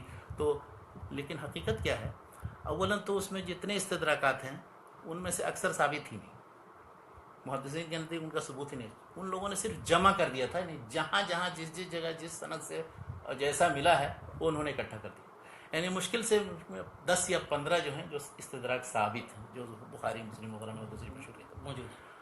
ثانیاً جو استدراکات حضرت عائشہ نے صحابہ کرام پر کیے ہیں، مثلا حضرت ابو ہریرہ پر اور دوسرے لوگوں پر، ان استدراکات میں یہ کوئی ضروری نہیں کہ حضرت عائشہ کا موقف درست ہو، وہی راجح، بلکہ اگر مجموعی طور پر سارے صحابہ کرام نے کوئی چیز بیان کی ہے تو اب یہ دیکھنا چاہیے کہ حضرت عائشہ جو چیز بیان کر رہے ہیں اور یہ بیان کر رہے ہیں، ان دونوں کے درمیان کسی طرح کی توفیق تطبیق ہو سکتی ہے کہ نہیں. اسی لیے شاید حضرت ابو ہریرہ رضی اللہ تعالیٰ عنہ نے تو کہا بھی تھا نا کہ آپ لوگوں کو تو بڑھنے سنورنے سے فرصت نہیں رہتی تھی اور ہم تو رسول پاک صلی اللہ علیہ وسلم کے ساتھ لگے رہتے تھے. تو میں یہ کہنا چاہتا ہوں کہ نقد حدیث کے میں جو متن حدیث کی تنقید کے سلسلے وہ صحابہ کرام کے زمانے سے شروع ہوا ہے، اور بعد کے زمانے تک، یعنی امام ابن قیم کی ایک بہت مشہور کتاب ہے المنار المنیف فی الصحیح والضعیف، انہوں نے ایسے اصول و کلیات بیان کیے جن سے کہ ایسی علامتیں ضعیف و موضوع حدیثوں کی علامتیں ہوتی ہیں، ان ابواب میں اگر حدیثیں منقول ہوں گے وہ سب موضوع ہیں. مثلا عقل کی فضیلت میں کوئی حدیث صحیح ثابت نہیں، خضر کی زندگی سے متعلق کوئی حدیث صحیح ثابت نہیں، اسی طرح سے اب مثلا بیگن کی فضیلت میں البادین جان لیما وکیل لو، کوئی حدیث صحیح ثابت نہیں، یہ سب ملحدین اور زنادقہ نے منسوخ کیا. تو اس طرح کے بہت سے ابواب ہیں جن کے بارے میں انہوں نے بیان کیا ہے کہ المنار المنیف پہ ڈیٹیل موجود ہے کہ ان موضوعات اور ابواب میں حدیثیں دراصل سب موضوع ہیں. مثالیں بھی دی ہیں ماشاءاللہ انہوں نے. یعنی اس میں ہمیں چھان بین کرنے کی ضرورت ہی نہیں. بہت سی تو بے اصل ہوں گی، یعنی جس کی سیرت سے سند ہی نہیں ہوگی، اور کچھ مثلا بہت سی حدیثیں ایسی ہیں جو مختلف علاقوں یا ملکوں کی فضیلت میں، زبانوں کی فضیلت میں، نسل کی فضیلت میں، یہ چیزیں بالکل ہی غلط. یا مثلا بعض حدیثیں ایسی ہیں کہ بالکل مطلب اس کے الفاظ ایسے ہیں، رقیق الفاظ ہیں جو بتا دیتے ہیں کہ رسول اللہ صلی اللہ علیہ وسلم کی سے زبان ثابت ہے. مقدس سے نہیں نکل سکتا. بس مثلا ایک حدیث بیان کی جاتی ہے النظر الی الوجه الحسن عبادہ. اب یہ اللہ کے رسول صلی اللہ علیہ وسلم سے یعنی کوئی شخص بھی اللہ کے رسول صلی اللہ علیہ وسلم کی دوسری حدیث میں دیکھے گا، ان کے رویے کو دیکھے گا تو لفظ سنتے ہی کہے گا کہ یہ رسول پاک صلی اللہ علیہ وسلم کی بات. لیکن یہاں ایک چیز بیان کرنا ضروری ہے کہ اس کا مطلب یہ نہیں ہے کہ ہر شخص جسے کوئی حدیث یہ سمجھ میں آئے کہ یہ رسول پاک نہیں رسول اللہ صلی اللہ علیہ وسلم نے پڑھ کے تو حدیث نہیں ہوگی، بلکہ دیکھا جائے گا پہلے. عموماً ایسا ہوتا ہے، یہ اصل میں بڑے محدثین کا اس کی مثال ایسی ہے جیسے درہم و دینار میں کیا کھوٹا ہے اور کیا صحیح ہے. تو ایک جو صیرفی ہوگا رکھنے والا ہوگا اس کو تو وہ دیکھتے دیکھتے بتا دے ہاں یہ اصلی ہے، یہ نقلی ہے، یہ اصلی ہے نقلی. ٹھیک ہے، بالکل بالکل. تو وہ ایک محدث کے بارے میں اسے پوچھے گا تو فوراً بتا دے گا. اب اگر اس سے سبب پوچھیں گے، علت پوچھیں گے کہ کیوں ایسا ہے، تو وہ آپ کو پھر وہ وجوہات اسباب. لیکن یہ نہیں کہ ہم ان وجوہات اسباب کو سمجھے بغیر یا ساری حدیث پر نظر رکھے بغیر ہم کسی کو صحیح اور ضعیف اس طرح سے ہم بنا دیں. تو شیخ وہ ہے کہ بے انتہا غیر معقول بات ہے یہ کہ وہ حضرات محدثین نے نقد حدیث میں متن حدیث کی نقد سے کام نہیں لیا. صحابہ کرام رضوان اللہ تعالی کے زمانے سے اسی طرح جائے گا، تابعین کے زمانے میں. اور بلکہ اس پر اور تھوڑا میں اضافہ کروں یہ کہ یہ جو معلق علت اور شذوذ کی جو بحث ہے اس میں سے اکثر کا تعلق متن سے متن میں یہ اختلاف، متن میں کمی، ذاتی اضطراب وغیرہ. یعنی مثلا کہا جاتا ہے کہ اس کی سند صحیح ہے. یعنی دیکھیے تین طرح کے اطلاقات: حدیث صحیح، اسنادہ صحیح، رجالہ ثقات. تو اسنادہ صحیح اور رجالہ ثقات کہنے سے یعنی اس کی سند صحیح ہے اور وہ رجال اس کے ثقات کہنے سے حدیث صحیح ہونا نہیں لازم آتا ہے. گریٹ. کیوں؟ اس لیے کہ ہو سکتا ہے کہ اس میں انقطاع ہو سکتا ہے عنعنہ کے ذریعے روایت ہو سکتا ہے جو چیز بیان کی گئی ہو مثلا وہ تاریخی حقائق کے خلاف ہو سکتا ہے وہ مثلا ایسی چیز بیان کی گئی ہے کہ جو بالکل مطلب عقل کے خلاف، عقل یعنی کامن سینس کے خلاف ہے. یعنی ایسی چیز ہو ہی نہیں سکتی ہے ہی نہیں. اب اس کی مثالوں میں بہت سی چیزیں ہم بیان کر سکتے ہیں، لیکن مختصر میں یہ کہ وہ یہ دیکھتے ہیں کہ متن کسی بھی طرح سے اس کے اندر نکارت تو نہیں ہے. یعنی اس میں مثلا کوئی اس کے الفاظ ایسے ہیں یا اس کے مثلا ایک چیز کے بارے میں اتنی فضیلت بیان کی گئی، یا مثلا ہر سورہ کی فضیلت میں جو حدیثیں بیان کی جاتی ہیں وہ سب صحیح نہیں، گڑھا ہے لوگوں نے، بلکہ پتہ ہے کہ کس نے گڑھا ہے. تو اب جس نے سورہ بقرہ پڑھی تو یہ فضیلت، جس نے سورہ وہ پڑھی یہ فضیلت، سے ہر سورہ کے بارے میں فضیلت ثابت نہیں ہے کچھ حدیثوں پر. لیکن وہ ابی ابن کعب کی ایک لمبی حدیث بنا دی ہے ابو عیسیٰ نوح ابن مریم نے کہ انہوں نے سب سورہ فاتحہ سے لے کر کے سورہ ناس تک ہر آیت کی فضیلت میں بیان کی. یا مثلا کہ کبھی حس کے خلاف ہو، مثلا تجربے کے خلاف. اب وہ ایک شخص وہ ہریسہ بیچتے تھے. ہریسہ کہتے ہیں وہ ایک طرح کا سمجھیے کہ شوربہ جو گوشت اور اس کے ساتھ بنایا جاتا ہے. تو اب وہ بیچنے والا رہا ہوگا تو الحریسۃ تشد الظہر رسول اللہ صلی اللہ علیہ وسلم کی طرف حدیث کر کے منسوخ کر دی. کوئی شخص دال بیچنے والا تھا، اس نے کہا قدس العدس علی لسان 70 نبی، کہ دال جو ہے 70 نبیوں کی زبانی اس کی فضیلت ثابت. تو اب یہ واضح چیز ہے کہ وہ دال بیچنے والا کوئی کھانا بیچنے والا تھا، اس نے یہ گڑھی ہے. یا مثلا بہت معروف اور مشہور حدیثیں ایسی ہیں کہ جس میں یعنی اللہ کے رسول صلی اللہ علیہ وسلم سے اس کا ثبوت مطلب ممکن نہیں. مثلا کسی خاص نام کی فضیلت، مثلا محمد اور احمد نام رکھنے سے فضیلت سے مطلب ایک عالم ہے محدث ابن بکیر، انہوں نے فضائل التسمیہ باحمد و محمد، وہ ایک حدیث کی اس کی صحیح نہیں، سب موضوع ہیں بلکہ. تو اس طرح کے پورے ابواب ہیں کہ جو یعنی اس میں آپ متن دیکھیں گے تو خود پتہ چل جائے گا. اور بس تھوڑی ممارست کے بعد اور مشہور جو بخاری مسلم و مشہور حدیث کی کتابیں دیکھیں گے. جب نقد حدیث پہ بات آتی ہے تو محدثین کے بارے میں اشتغال بھی حدیث نبوی کا وہ جو ایک لفظ استعمال کرتے ہیں جیسے یعنی اسی میں جیتے تھے حدیث کے ہی میں جیتے، بلکہ آخر میں ہم نے شیخ البانی وغیرہ کو دیکھا، ان کے بارے میں یہ آتا ہے کہ 24 گھنٹے میں سے 18 گھنٹہ وہ حدیث کی تحقیق و مراجعہ اور کتابوں کو چیک کریں، ان کی زندگی ہی وہی تھی، تو ظاہر ہے وہ زیادہ بہتر تو فیصلے لے اب اسی طرح سے محدثین ہوتے تھے، زندگی بھر جمع کرتے رہتے تھے، پھر تنقید تحقیق کرتے رہتے تھے، پھر چھان پھٹک کر کے جمع کرتے تھے حدیث کی کتابوں میں۔ ایک سوال آ رہا ہے شیخ کہ رسول پاک صلی اللہ تعالیٰ علیہ وسلم، حضرت ابوبکر اور حضرت عمر رضی اللہ تعالیٰ عنہ تھے تو اللہ کے نبی صلی اللہ علیہ وسلم اپنے زانوں کھول کے بیٹھے ہوئے تھے، اور حضرت عثمان رضی اللہ تعالیٰ عنہ آئے تو آپ نے اپنے زانوں وہ کر لیے، اور آپ نے فرمایا لا استحی ممن تستحی من الملائکہ، تو کہہ رہے ہیں کہ رسول پاک صلی اللہ علیہ وسلم اپنے زانوں کھول کر کے بیٹھے ہوئے ہیں، تو بڑی عجیب بات ہے، کہاں مطلب دیکھیے امام بخاری کی اگر صحیح بخاری آپ پڑھیں گے تو اس میں انہوں نے فخذ کے کھولنے کی روایت اسی لیے درج کی ہے، یہ اسی سے کہ یہ عورت میں شامل نہیں ہے، یعنی سطر میں شامل نہیں ہے، اس حدیث کو اسی لیے پیش ہی کیا انہوں نے۔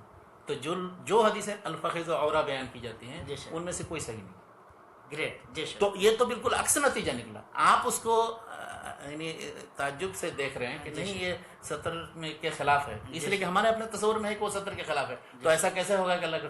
لیکن ایک دوسری چیز ہوتی ہے حیا اور شرم، حیا اور شرم میں ممکن ہے کہ کوئی شخص زیادہ ہو کوئی شخص کم ہو، ٹھیک ہے، اور حیا کو من الایمان کہا گیا، تو کسی کے اندر بے حیائی اگر ہے تو وہ ایمانداری میں پختہ نہیں ہے، بلکہ اس کے اندر ایمان گویا کہا جائے گا کہ ایمان کا ایک بہت بڑا جز ہے۔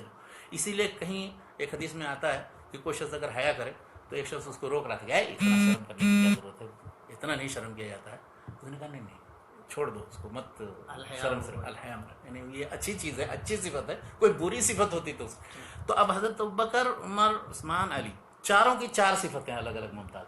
حضرت ابوبکر جو تھے بہت ہی مطلب رونے لگتے تھے، ان پر اثر بہت زیادہ ہوتا، رقیق القلب آدمی تھے، اسی طرح سے اسی لیے جب امام نماز کراتے تھے تو رونے لگتے تھے، نماز پڑھتے تھے۔ حضرت عمر جو بہت سخت تھے مزاج میں، حضرت عثمان جو تھے مالدار تھے، سخاوت ہر وقت اس کے کام آئے، اور حیا ان کے اندر تھی بہت زیادہ، یعنی کچھ کرتے بھی تھے تو اس کو بہت زیادہ مطلب اس کو ظاہر نہیں کرتے تھے۔ تو انہوں نے یہ دیکھا کہ وہ دونوں تو ہمارے ساتھ ہی روزانہ آتے تھے، یعنی دونوں ہی ان کے سمجھے کہ سسر ہیں، ابوبکر اور عمر دونوں کی بیٹیاں ان کے گھر میں، لیکن حضرت عثمان جو ہے داماد ہیں، دو بیٹیاں اللہ کے رسول صلی اللہ علیہ وسلم، ایک بیٹی اس کے بعد پھر دوسری بیٹی، تو اب داماد سے آدمی تھوڑا محتاط ہوتا ہے نا ذرا سا، یعنی اس کی مثال ایسے جیسے کوئی بیٹی ہے آپ کی، آتی جاتی بات چیت کرتی، اب وہ بیٹی کے ساتھ کوئی شوہر بھی آ جائے تو آپ اسی حالت میں رہیں گے جس حالت میں، تو یہی فرق ہے اور کچھ نہیں، اور کوئی بات نہیں، اس میں کوئی دین کا مسئلہ نہیں ہے کہ وہ، لیکن اس سے ہی امام بخاری نے یہ ثابت کیا کہ فخذ لیسا اور تو یہ ماں بین السرۃ اور یہ جو وہ حدیث صحیح نہیں، کوئی حدیث صحیح نہیں۔ شیخ تو یہ سلسلہ ہم لوگ تھوڑا آگے بڑھاتے ہیں، نقد حدیث سے متعلق الحمدللہ ہم لوگوں کی گفتگو چل رہی ہے۔ شیخ تو یہ باضابطہ جب علم رجال اور جرح و تعدیل باضابطہ علم بنتا ہے، کون سے اس فن کے، تو پھر اتنا لمبا سلسلہ ہے کہ اس میں بہت سے لوگ ہیں، اور میں چاہوں گا شیخ کہ وہ سلسلہ شروع سے لے کر کے آخر تک لابیں، علامہ البانی رحمۃ اللہ علیہ تک، اور علامہ البانی رحمۃ اللہ علیہ سے متعلق جو کام ہے اس سلسلے میں تھوڑی بہت روشنی پڑ جائے۔ محدثین نے جو یہ علم جرح و تعدیل کہی ہے، یا تاریخ ہے، یا رجال، علم اسماء رجال، طبقات، یہ مختلف جہتیں ہیں ان کے کاموں کی، مقصد ان سب سے یہ ہے کہ اسانید کے اندر جو رجال آتے ہیں ان کے بارے میں چھان بین کرنا کہ وہ کیسے۔ اس سلسلے میں جو سب سے بڑی اور مستند، اور بلکہ اس کے بارے میں کہا جاتا تھا، اسحاق بن راہویہ کہتے تھے کہ یہ جادو ہے، امام بخاری رحمۃ اللہ علیہ کی تاریخ الکبیر الحمدللہ ابھی بھی موجود ہے، تو وہ بنیادی کتاب ہے کہ جس میں انہوں نے اپنے زمانے تک جتنے رجال تھے، کسی سے بھی کوئی بھی چیز مروی آتا ہے کہ مرفوع حدیث ہو یا موقوف ہو، ان سب کے بارے میں مختصر طور پر جرح و تعدیل کر کے بیان کر دیا، اور بہت ہی دقیق انداز میں ان کی باتوں کو پورے طور پر وہی شخص سمجھ سکتا ہے کہ جو اس کی ساری روایتوں کو جانتا ہے اور محدثین کے کلام کو سمجھتا ہے۔ بعد میں پھر ابن ابی حاتم رحمۃ اللہ علیہ، جن کی وفات 327 میں ہوئی، انہوں نے اپنے والد ابو حاتم الرازی اور اپنے استاد ابو زرع رازی سے سن کر کے الجرح و تعدیل کے نام سے، اس کا مقدمہ بہت زبردست ہے، اس مقدمے میں انہوں نے شعبہ، سفیان ثوری، یحییٰ بن سعید القطان، الجرح و تعدیل کے مقدمہ کو پڑھنا چاہیے، ہاں پڑھنا چاہیے، پوری ایک جلد اس پر ہے۔ اس کے بعد جن لوگوں نے کام کیا تو اس میں دو طرح کی کتابیں، کچھ تو خلط ملط جیسے یہ دونوں کتابیں، صحیح ضعیف، ثقہ روات بھی ہیں، ضعیف بھی روات ہیں، دوسرے کچھ ایسے بھی ہیں کہ جن میں صرف ضعیف روایتوں کو، ضعیف راویوں کو جمع کیا، وضاع، کذاب، یہ ضعیف رو، تو اس میں 3 کتابیں بہت مشہور ہیں جو اصول یا بنیادی کتابوں میں سے. ایک ہے عقیلی کی الضعفاء الکبیر، دوسری ابن حبان کی المجروحین کے نام سے وہ کتاب چھپی ہے، اور تیسری ایک کتاب ہے الکامل فی ضعفاء الرجال ابن عدی. تو یہ 365 میں ابن عدی کی وفات ہوتی ہے. یعنی اس وقت تک سارے رجال جو ضعیف تھے، جن پر کسی بھی نوعیت کا کلام ہو، چاہے صحیح طریقے سے یا غلط طریقے سے، وہ سب کا استقصاء کے ساتھ انہوں نے ذکر کر دیا. یعنی اب آپ کسی بھی شخص کے بارے میں آپ ڈھونڈنا چاہیں گے جس پر ادنا نوعیت کا بھی کلام ہو، ان کتابوں کے اندر مل جائے گا. اس کے مقابلے میں کچھ لوگوں نے ثقہ راویوں کو جمع کیا، جیسے عجلی، انہوں نے ان کی ثقات موجود ہے. ابن شاہین کی کتاب ثقات ہے، اور خود اسی ابن حبان کی کتاب ثقات ہے. انہوں نے اس کو طبقے پر مرتب کیا، صحابہ، پھر تابعین، پھر تبع تابعین، پھر اتباع و تبع تابعین، اس طرح سے ان کی کتاب. یہ سب کتابیں جو چھپی ہوئی ہیں وہ میں بتا رہا ہوں. پھر یہ سلسلہ اور دراز ہوتا ہے.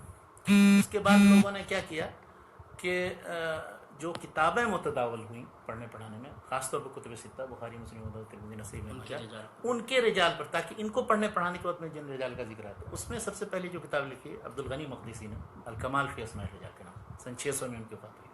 اسی کتاب میں اضافہ کر کے اور کافی سارے جرح و تعدیل کے اقوال جمع کر کے، اور جو نام چھوٹ گئے تھے ان سب کو اکٹھا کر کے، مزی نے، علامہ مزی، جن کی وفات 742 میں ہوئی ہے، انہوں نے تہذیب الکمال کے نام سے لکھی، جو بڑی کتاب تھی. اسی کو پھر ایک ثلث کم کر، یعنی مختصر کر کے اور جرح و تعدیل کے اقوال بڑھا کر کے تہذیب التہذیب کے نام سے حافظ ابن حجر نے، اور وہی تقریباً مرجع و ماخذ ہے تقریباً کتب ستہ کے. اب اسی کو پھر مختصر کر کے انہوں نے تقریب التہذیب کے نام سے ایک مختصر انہوں نے کیا. صرف اس میں حکم ہے کہ آخری قول کیا ہے، اس لیے کہ کوئی شخص تہذیب التہذیب، تہذیب الکمال وغیرہ میں پڑھے گا تو حیران آ جائے گا، پتہ نہیں ثقہ ہے ضعیف ہے، جیسے آپ نے سوال کیا تھا. تو اس میں آخری حکم کیا ہوگا. اچھا، اسی طرح سے علامہ ذہبی نے جو کتاب لکھی ہے اس میں ثقہ ضعیف سب بھی ہیں، جیسے تذہیب التہذیب الکمال کے نام سے کتاب لکھی انہوں نے، اور اس کا اختصار خضرجی نے کیا، خلاصہ تہذیب التہذیب الکمال. ہم لوگ کے زمانے میں محدثین، یعنی جو ہمارے اساتذہ کے اساتذہ تھے، ان کو کہیں اگر خلاصہ اور تقریب مل جاتی تھی تو سمجھتے تھے کہ ماشاء اللہ رجال کے. اب وہ سارے اصول دستیاب ہیں جو ان کتابوں میں. اچھا، اسی طرح سے علامہ ذہبی کی ایک کتاب ہے، بلکہ کئی کتابیں انہوں نے ضعفاء پر لکھی، جن میں سب سے بڑی کتاب جو ہے میزان الاعتدال کے نام سے. میزان الاعتدال میں انہوں نے یہ کیا کہ جتنے راویوں کے بارے میں کسی طرح کا کوئی کلام محدثین نے اگر کیا ہے، چاہے وہ صحیح ہو یا غلط ہو، دفاع بھی کیا بہت سے لوگوں کے بارے میں اگر غلط ہے تو وہ سب جمع کر دیا ایسے رجال. حافظ ابن حجر نے پھر کیا کیا کہ میزان الاعتدال میں سے وہ رجال کہ جو کتب ستہ کے نہیں تھے، اس لیے کتب ستہ کے تھے تو تہذیب التہذیب مل جائیں گے یا تہذیب الکمال میں، تو جو کتب ستہ کے نہیں ہیں انہوں نے الگ سے اکٹھا کر کے لسان المیزان کے نام سے کتاب لکھی، اور اس میں مزید اضافہ کیا جو ان سے چھوٹ گئے تھے.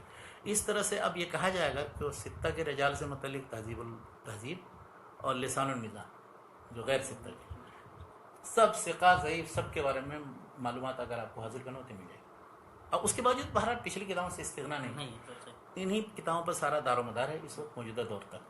اب موجودہ دور میں کچھ لوگوں نے کیا کہ ایسے رجال کے جو ذہبی اور ابن حجر نے بھی اپنی کتابوں میں نہیں لکھی. اب چونکہ کمپیوٹر کا دور ہے اور پروگرام وغیرہ سب حدیث کی کتابوں کے آگے ہیں، تو ان میں سے وہ سندیں میں سے راوی نکال لیتے ہیں، ان کے بارے میں کسی محدث نے کس کتاب میں کیا کہا وہ بھی نقل کر لیتے ہیں. تو اس طرح سے اب کچھ ذیل لسان میزان کسی نے لکھی، کسی نے اور میزان الاعتدال پر ذیل لکھا، لیکن یہ سلسلہ بہرحال ابھی تک جاری ہے. ہاں، لیکن بنیاد اسی پر ہے، تہذیب التہذیب اور لسان المیزان. تو یہ شاید تو مطلب اسماء رجال و جرح و تعدیل سے متعلق. اس کے علاوہ تاریخ سے متعلق طرح طرح کی کتابیں لکھی. مثلا کسی نے سنوار مرتب کی، تاریخ الاسلام ذہبی کی. کسی نے مشاہیر کے بارے میں لکھا، مثلا سیر اعلام نبلا، اس میں ثقہ ضعیف جو بھی ہوں لیکن ان کے بارے میں تفصیلی خدمت. کسی نے یہ کیا کہ طبقات پر مرتب کیا، کتاب الطبقات. طبقات کا مطلب یہ ہوتا ہے جیسے ابن سعد کی کتاب طبقات، وہ ابتدائی کتابوں سے انہوں نے کہ پورے دنیا میں ان کے زمانے، ان کی وفات 230 ہجری میں ہوئی ہے. 230 ہجری میں انہوں نے شروع کیا یہاں سے مدینہ سے، اور اندلس تک مختلف علاقوں میں جتنے لوگ تھے اور سب کو طبقے میں تقسیم. ایک طبقے کا مطلب یہ ہوتا ہے کہ ایک مجموعہ ایسے لوگوں کا 30 35 40 سال تک تقریباً کہ جو ہم عمر ہیں اور ایک زمانے میں رہے ہیں، اور وہ پھر ان کو ایک صدی کے اندر تقریباً 3 طبقہ بنتا ہے، اوسطاً آپ یہ سمجھ 3 طبقہ بنتا ہے. ایک صدی کو 3 طبقہ. ہاں، تو وہ ایک طبقے میں، پھر دوسرے طبقے میں کون تھے، پھر یعنی صحابہ، پھر تابعین، پھر تبع تابعین، اس کے بعد ان سے نقل کرنے والے یہاں تک اپنے زمانے تک پہنچ گئے. ہر علاقے کو مدینہ سے شروع کیا اور اندلس پر ختم کیا. اس طرح سے اسی طرح امام مسلم کی ایک چھوٹی سی کتاب ہے کتاب الطبقات. طبقات کے نام سے، اور خلیفہ بن خیاط. تو شیخ تو یہ تو اسماء رجال کی اسماء کتاب ہے، رجال. تاریخ مطلب ٹھیک، آگے ٹھیک. یہ جو اصول انہوں نے بنائے ان اصولوں سے متعلق کون سی اچھا کتاب ہے؟ اصول اور قواعد جو یعنی جس کو آپ اصول حدیث کہتے ہیں. جی شیخ مسئلہ اصول حدیث میں جو ابتدائی یا قدیم کتاب ہے جو تک پہنچی ہے وہ ہے المحدث الفاصل رامہ ہرمزی کی، جی. 360 میں ان کی وفات ہوئی. پھر اس کے بعد ایک امام حاکم کی 405 میں ان کی وفات ہوئی، ان کی کتاب ہے معرفت علوم الحدیث کے نام سے، وہ ابھی بھی چھپی ہوئی موجود. پھر جو کتاب ہے وہ خطیب بغدادی کی الکفایہ فی علوم الروایت کے نام سے، اور خطیب بغدادی نے اور ہر فن پر تقریباً بہت سی کتابیں لکھی ہیں، اور اس کا سلسلہ مطلب اس سے بعد میں جتنے لوگ آئے خطیب بغدادی سے استفادہ کرتے ہیں. خطیب بغدادی کے بعد جو مشہور نام ہے، ویسے تو ہیں بہت سے دوسرے لوگ بھی، اس میں ابن صلاح جن کی 643 میں بات ہوئی، تو انہوں نے جو علوم الحدیث کے نام سے کتاب لکھی جو مقدمہ ابن صلاح کے نام سے مشہور ہے. پھر اس کے بعد میں پھر اسی کو لوگوں نے نظم کیا، اس پر شرح لکھی، اس پر اسی طرح کو فرق کیا. بعد میں جن لوگوں نے اور متون لکھے جس میں حافظ ابن حجر نخبۃ الفکر ایک چھوٹا سا متن ہے، اسی کی شرح خود ہی کی نزہۃ النظر کے نام سے، وہ سارے مدارس میں داخل. تو اگر کوئی شخص نزہۃ النظر یا مثلا علامہ ابن کثیر کی اختصار علوم الحدیث جس کی شرح الباعث الحدیث ہے علامہ احمد شاکر کی، یہ کوئی ٹھیک سے پڑھ لے، ابن صلاح کی کتاب پڑھ لے، اور اس کے بعد پھر لیکن اس کے ساتھ ساتھ ممارست بھی ہو، یعنی رجال وغیرہ سے متعلق بھی واقفیت ہو. اور پھر ایسی ممارست ہو، یہ نہیں کہ بس وہ تقریب التہذیب اٹھایا اور اس کو ضعیف کر دیا. اس لیے کہ کبھی کبھی ایسا ہوتا ہے کہ محدثین دراصل سب سندوں کو جمع کرنے کے بعد انفرادی طور مثلا اس میں فلاں راوی ہے، فلاں راوی ہے، فلاں راوی ضعیف بھی ہے، لیکن مجموعی طور پر پھر وہ حدیث حسن ہو جاتا ہے. یہ طریقہ بھی معلوم کرنے کی ضرورت ہے کہ کب حدیث جو ہے حسن لغیری ہو جائے گی، کب نہیں ہوگی. اب مثلا کچھ لوگ یہ سمجھتے ہیں ضعیف پلس ضعیف پلس ضعیف، تو اس کی کوئی ترقی نہیں ہوتی ہے، مطلب اس میں حسن نہیں بنتا ہے. لیکن یہ بات اصولی طور پر غلط ہے. اس لیے کہ ہم ترمذی کی کتاب اٹھائیے اگر جامع ترمذی، تو اس میں دیکھیے بہت سی حدیثوں کو انہوں نے حسن اسی بنیاد پر کہا ہے کہ، لیکن اس میں شرط ہے، شرط یہ ہے کہ ضعف شدید نہ ہو. اگر بہت زیادہ وضع کذاب آدمی ہے تو 50 سنت سے بھی آئے گا تو اس کے کوئی اعتبار نہیں.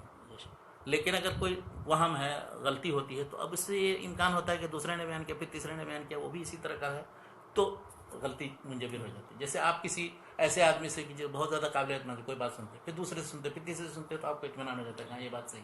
لیکن ایک ہی جھوٹے سے اگر آپ سنیں گے تو وہ تو مجھے پتہ نہیں یہ جھوٹ بول رہا ہے کہ سچ بول رہا ہے، اس پر اعتماد نہیں کریں گے. تو اس طرح سے یہ اصول حدیث کی کتاب ہے. موجودہ دور میں بھی بہت سی کتابیں لکھی گئیں. موجودہ دور میں ہوا یہ ہے کہ جرح و تعدیل سے متعلق، علوم حدیث سے متعلق، اصول حدیث پر، اور پھر کتب حدیث جتنی مدفون تھیں جو لائبریری میں جمع تھی، ان سب کی اشاعت اور تدوین کی وجہ سے الحمدللہ سب کے لیے آسان ہو گیا کہ ہر کتاب خود ہم دیکھیں استفادہ کر. تو اب جب ہر کتاب میں ہر طرح کے رتبہ یابس ہیں، ان کو چھان بین کرنے کی مزید ضرورت ہے. اسی لیے سب کتابیں جو ہیں کہتے ہیں تحقیق کر کے چھپتی ہے. تحقیق یعنی ایڈٹ کر کے کہ اس میں ہر حدیث اور سند اور متن کے بارے میں یہ بتایا جاتا ہے کہ وہ کہاں ہے اولاً حدیث، اور صحیح ہے یا نہیں صحیح. تو اس سلسلے میں جو 3 آدمی کی کوششوں کا ذکر کیا جائے مختصراً، یہ کہ علامہ احمد شاکر محترمہ مالکی، انہوں نے مسند احمد پر، صحیح ابن حبان پر، جامع ترمذی پر اور بہت سی کتابوں پر کام کیا انہوں نے. تو ان کا کام جو ہے بہت ہی، یعنی سمجھیے کہ موجودہ دور میں عرب ممالک میں سب سے پہلے انہوں نے حرکت، اس سے پہلے برصغیر میں ہوا ہے کام، وہ انشاءاللہ کسی نشست میں کبھی بیان کریں گے انشاءاللہ. لیکن علامہ احمد شاکر نے دروازہ کھولا یہاں عرب ممالک میں. اس کے بعد پھر یعنی موجودہ دور کی بات بتاؤں، ورنہ حافظ ابن حجر کے بعد سے سمجھیے کہ سلسلہ تقریباً بند ہو گیا تھا، موقوف ہو گیا تھا.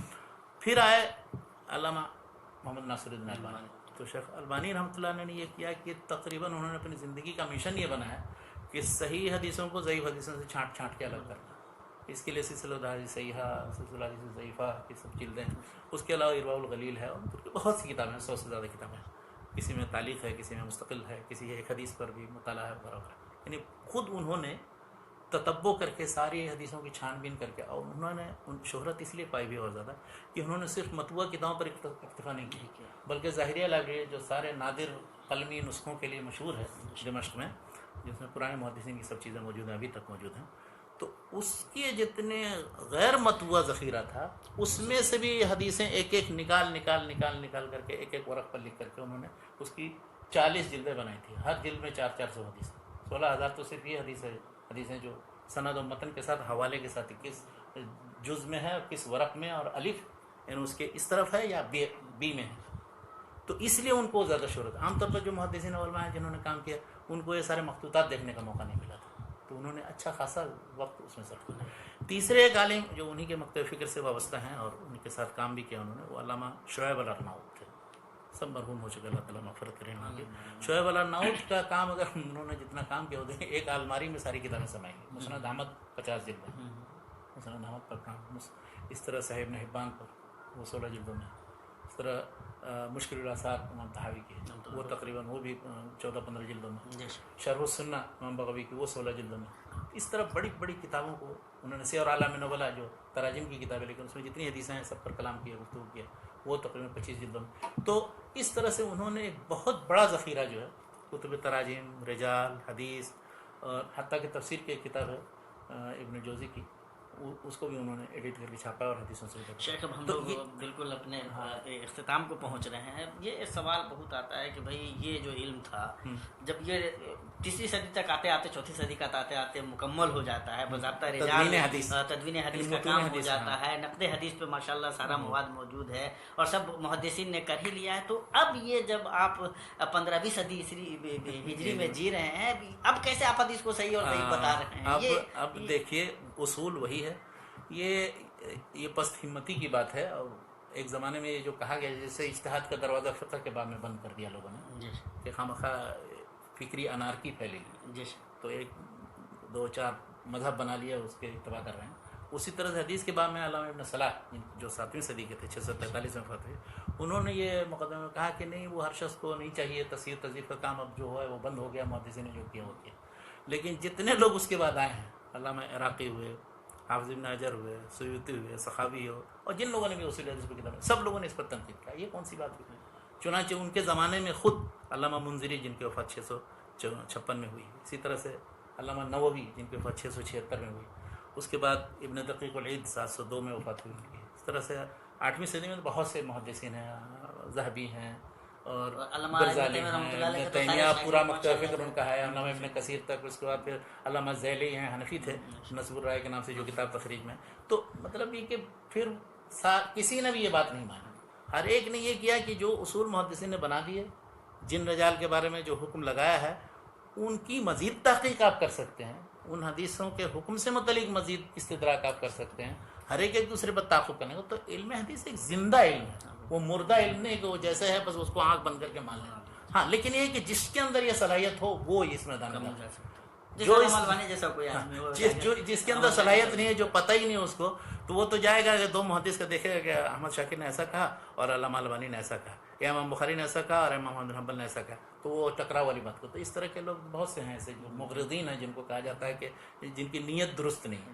نیت پہلے درست کیجئے، پھر انشاءاللہ، اور اللہ تعالیٰ کے پاس پکڑ کا احساس پیدا ہو کہ ہم جو کوئی چیز ابھی پھیلائیں گے تو ما یلفظ من قول الا لدیہ رقیب عتید، یہ کرامن کاتبین لکھ رہے ہیں، اور اس سے متعلق ہمیں پوچھا جائے تو اس کے بعد خود ہی زبان بند ہو جائے گی، گونگے ہو جائیں گے، پھر اس کے بعد کوئی بات ایسی نہیں کہیں گے، نہ محدث کے بارے میں، نہ کسی راوی کے بارے میں، نہ حدیث کے بارے میں، رسول اللہ صلی اللہ علیہ وسلم کی حدیث سے متعلق۔ تو آدمی کو ڈرنا چاہیے کہ یہ دین ہے، دین میں کسی طرح کی اپنی کوئی ایسی بات کہنا کہ جو دین میں سے نہیں ہے، اور ہم جانتے بوجھتے ہوئے یہ شرارت کر رہے ہیں، تو اللہ تعالیٰ کے پاس مسئولیت کا احساس ہونا چاہیے۔ جزاکم اللہ خیر شیخ، ہم لوگوں کا وقت بھی ختم ہو رہا ہے۔ ایک بہت اچھا سوال آیا تھا جب ہم لوگ تدوین حدیث سے متعلق جب گفتگو کر رہے تھے، تو اس میں بہت باوقار عالم دین کی طرف سے ایک سوال آیا کہ مسند الامام حنیفہ رحمۃ اللہ علیہ کی کیا حیثیت ہے، اس سلسلے میں کیا تحقیق ہے؟ دیکھیے، امام حنیفہ رحمۃ اللہ علیہ کی مسانید بہت سے لوگوں نے مرتب کی، جی، تو مسانید کا مطلب یہ ہے کہ امام حنیفہ رحمۃ اللہ علیہ نے جتنی حدیثیں بیان کی ہیں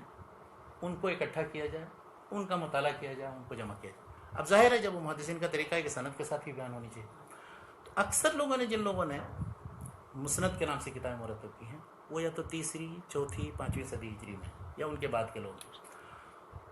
سب سے زیادہ جو قابل اعتماد مجموعہ ہے امام حنیفہ رحمۃ اللہ علیہ کے بیان کردہ حدیثوں کا، وہ امام ابو یوسف اور امام محمد بن حسن۔ امام یوسف کی وفات 182 میں ہوئی ہے، اور امام محمد بن حسن کی 189 میں، اور ان دونوں کی بہت سی کتابیں چھپ گئی ہیں۔ تو سب سے مستند کہ امام حنیفہ نے یہ حدیثیں بیان کی ہیں، وہ وہی ہیں جو ان دونوں کی کتابوں میں، امام یوسف رحمۃ اللہ، اس لیے کہ 2ری صدی ہجری میں خود اپنے شیخ سے سن کر کے یہ چیزیں بنا۔ لیکن جن لوگوں نے 4تھی صدی ہجری میں، یا 5ویں صدی ہجری میں، یا 6ٹھی صدی میں، 7ویں صدی ہجری میں مجموعے مرتب کیے ہیں، ان کو جو امام حنیفہ کی حدیثیں بتا دی ہیں، تو اس میں سب سے پہلا تو سوال یہ پیدا ہوتا ہے کہ جس نے مرتب کیا ہے اس سے امام حنیفہ تک وہ سلسلہ ثابت بھی ہے کہ نہیں۔ اس سے قطع نظر کہ امام حنیفہ نے وہ حدیث جو بیان کی ہے تو وہ کیسی ہے یا نہیں، وہ تو دوسرے مرحلے کی بات. جی سر. تو جب بھی کوئی حدیث، جیسے مثال کے طور پر ایک ہیں حارثی بہت مشہور، انہوں نے مسند امام حنیفہ کے نام سے، اب وہ چھپ گئی 340 ہجری میں ان کی وفات ہوئی. ٹھیک ہے. تو اب وہ ظاہر ہے 340 میں ان کی وفات ہوئی، 200 سال کے بعد ہے. امام حنیفہ کی وفات 185 ہجری. تو یہ جو 200 سال کے عرصے میں ظاہر ہے کم سے کم سند میں 5 یا 6 آدمی، 4 آدمی، 6 آدمی ہیں. اب مسند چھپی ہوئی ہے اور ہمارے دوست ایک ہیں لطیف الرحمان قاسمی صاحب، انہوں نے ایڈٹ کیا. ان کو یا پورے جتنے بھی اس مسند یا حدیث پر اعتماد کرنا چاہتے ہیں، ان کے لیے ضروری یہ ہے کہ ان کے شیخ سے لے کر کے امام حنیفہ تک وہ سلسلہ پورا سند متصل ہونا چاہیے. ہر راوی کا ترجمہ والا ہونا چاہیے. ڈھونڈتے رہیں کہیں بہت سے لوگوں کا ترجمہ ہی نہیں ملتا، سب مجہول ہیں، معروف ہی نہیں ہے، پتہ ہی نہیں چلتا ہے کون ہے کیا. تو گویا کہ یہ دو مرحلہ ہے. پہلے تو امام حنیفہ تک اس کا ثبوت دیجیے کہ ہاں امام حنیفہ رحمۃ اللہ علیہ تک یہ ثابت ہے کہ نہیں، اور پھر امام حنیفہ رحمۃ اللہ علیہ وہ تو پھر دوسرا مسئلہ ہے. امام حنیفہ کے نے جو بیان کی حدیثیں ایسی ہیں جیسے امام شافعی نے بیان کیے ہیں، امام مالک نے بیان کیے ہیں، پھر ان پر وہی سب قواعد لاگو ہوں گے جو سند میں اتصال ہے نہیں ہے وغیرہ وغیرہ. لیکن امام حنیفہ کی بیان کردہ حدیثیں ہیں کہ نہیں، یہ اصل مسئلہ ہے. اچھا میں آپ کو بتاؤں ایک دلچسپ بات. 340 میں ان کی وفات ہوئی حارثی کی، جو سب سے مستند مجموعہ، اسی مجموعے کو مرتب کے بعد میں لوگوں نے حسکفی نے جو مسند امام حنیفہ کے نام سے، وہ حسکفی 654 میں وفات ہوئی 7ویں صدی میں. تو اور اسی طرح سے ابن خسرو نے، وہ بھی 7ویں صدی کے ایک آدمی ہیں، اور دوسرے لوگوں نے مرتب کیے. یا ابو نعیم نے ایک مسند مرتب کی 430 میں ان کی وفات ہوئی. تو وہ سب جو بیان کریں گے اپنے سے لے کر کے امام حنیفہ تک سند دیں گے نا، بغیر سند کتنے دیں. اب میں موازنہ کے طور پر مختصر ایک بات کہنا چاہتا ہوں کہ حارثی 340 میں وفات ہوئی. انہوں نے اتنی حدیثیں امام صاحب کی طرف منقول مسند بیان کی. انہی کے زمانے میں مصر میں بہت بڑے محدث ثقہ عالم وہ تھے علامہ طحاوی، 321 ہجری میں وفات ہوئی. انہی کے معاصر وہ تھوڑی سی حدیث، ان کی ساری حدیث کی کتابوں میں سے سب حدیثیں نکالیں جس میں حنیفہ کے طریقے سے بیان کی ہوں، چند حدیثیں تھوڑی سی ملیں گی. یہ فرق کیوں ہے؟ ان کو تو اتنی حدیثیں مل گئی، وہ بھی حنفی تھے، یہ بھی حنفی تھے، اسی زمانے میں یہ بھی تھے، اسی زمانے میں یہ بھی تھے، بلکہ یہ قلب عالم اسلامی تھے، مصر میں تھے یہ طحاوی. ہاں طحاوی مصر میں تھے. تو ان کو تو وہ حدیثیں سب نہیں ملی، ان کو کہاں سے مل گئی؟ وجہ اس کی یہ ہے کہ طحاوی جانتے تھے کہ اس طرح کی یہ سب حدیثیں جو ہمارے صاحب کی طرف منسوب ہے سب صحیح نہیں ہے. ان کی طرف منسوب کرنے کے لیے بھی سلسلے سند درست ہونا چاہیے. اب دوسرا مرحلہ یہ ہے کہ خود جو جمع کرنے والا ہے وہ آدمی کیسا ہے. تو اب حارثی کے بارے میں آپ دیکھیے میزان الابدال میں کیا ہے، بہت سخت کلام. عبداللہ بن محمد الحارثی ان کو الاستاذ کا لقب ہے، لیکن ہے کہ ان کو متہم بالکذب لوگوں نے کہا. ان کی کتاب کا کیا اعتبار ہے؟ یعنی ان کے بارے میں ہم یہی اطمینان نہیں کرتے کہ امام حنیفہ کے بیان کردہ حدیث، امام حنیفہ رحمۃ اللہ علیہ تک بیان کردہ حدیث سے صحیح سلسلے سے وہاں تک پہنچ، امام حنیفہ رحمۃ اللہ علیہ تک ہی پہنچ پاتی. کسی ایک حدیث کے بارے میں چیک کر کے دیکھیے جو سند میں، تو پھر مطلب اس حقیقت تک پہنچا جا سکتا ہے کہ اس کی کیا حقیقت ہے. بعد میں پھر وہ جو جامع مسانید الامام الاعظم، اس میں 14 مسند جمع کیے ہیں 7ویں صدی کے. تو انہوں نے جو خوارزمی نے جمع کیا ہے، انہوں نے جمع کیا ہے، انہوں کو غیرت آئی کہ امام حنیفہ کی حدیثیں ہی نہیں بیان کی جاتی ہیں، ان کی سند نہیں. دیکھیے ہر آدمی کو اللہ تعالیٰ نے جو صلاحیت دی ہوتی ہے اس میدان میں اس کو شہرت ہوتی ہے. امام حنیفہ کی رحمۃ اللہ علیہ کی فقہ کے میدان میں، اجتہاد و استنباط کے میدان میں شہرت ہے، اور اس میں وہ امام ہیں. کچھ الناس کلھم عیال علی ابی حنیفہ، امام شافعی رحمۃ اللہ علیہ. تو ان کو غیرت آئی، لکھا ہے اس میں، لکھا ہے مجھے غیرت آئی اور عصبیت آئی اور حمیت حنفیہ آئی، تو ہم نے یہ مجموعہ مرتب کیا. اچھا جبکہ ان 14 میں سے میرے خیال سے 3 یا 4 ایسے ہوں گے کہ جن کا کوئی مطلب ہے کہ صحیح طریقے سے ان سے تدوین ہونا بھی ثابت ہے، باقی سب ایسی ہیں، حارثی ہیں یا دوسرے اس طرح کے زیادہ تر وہ لوگ. اس لیے لوگوں نے اعتماد نہیں کیا. محدثین کی خود دیکھیے علامہ ذیلی حنفی ہیں، کہیں ایک جگہ بھی نہیں لکھا ہے انہوں نے کہ رواہ امام حنیفہ بھی یا رواہ فلان بھی. حدیث کے سلسلے میں وہ یا صحیحین دیں گے یا سنن کا یا مسند کا دیتے ہیں والا. تو اس کا پتہ امام شاہ ولی اللہ نے بہت دلچسپ بات لکھی. انہوں نے کہا کہ ذرا جامع مسانید جو خوارزمی کا اگر تم مقام مرتبہ جاننا چاہتے ہو تو اس کی حقیقت ایسی ہے، اس کو اگر پتہ کرو، موازنہ کسی کو دیکھا ہے کسی محدث کو اس کا بھی حوالہ دیتا ہے اور اس کی طرف استناد. یہ شاہ محدث رحمۃ اللہ علیہ نے کہاں لکھا ہے اس کو؟ یہ حجۃ البالغہ میں لکھا ہے. انہی باتوں پہ ہم آج کی نشست کو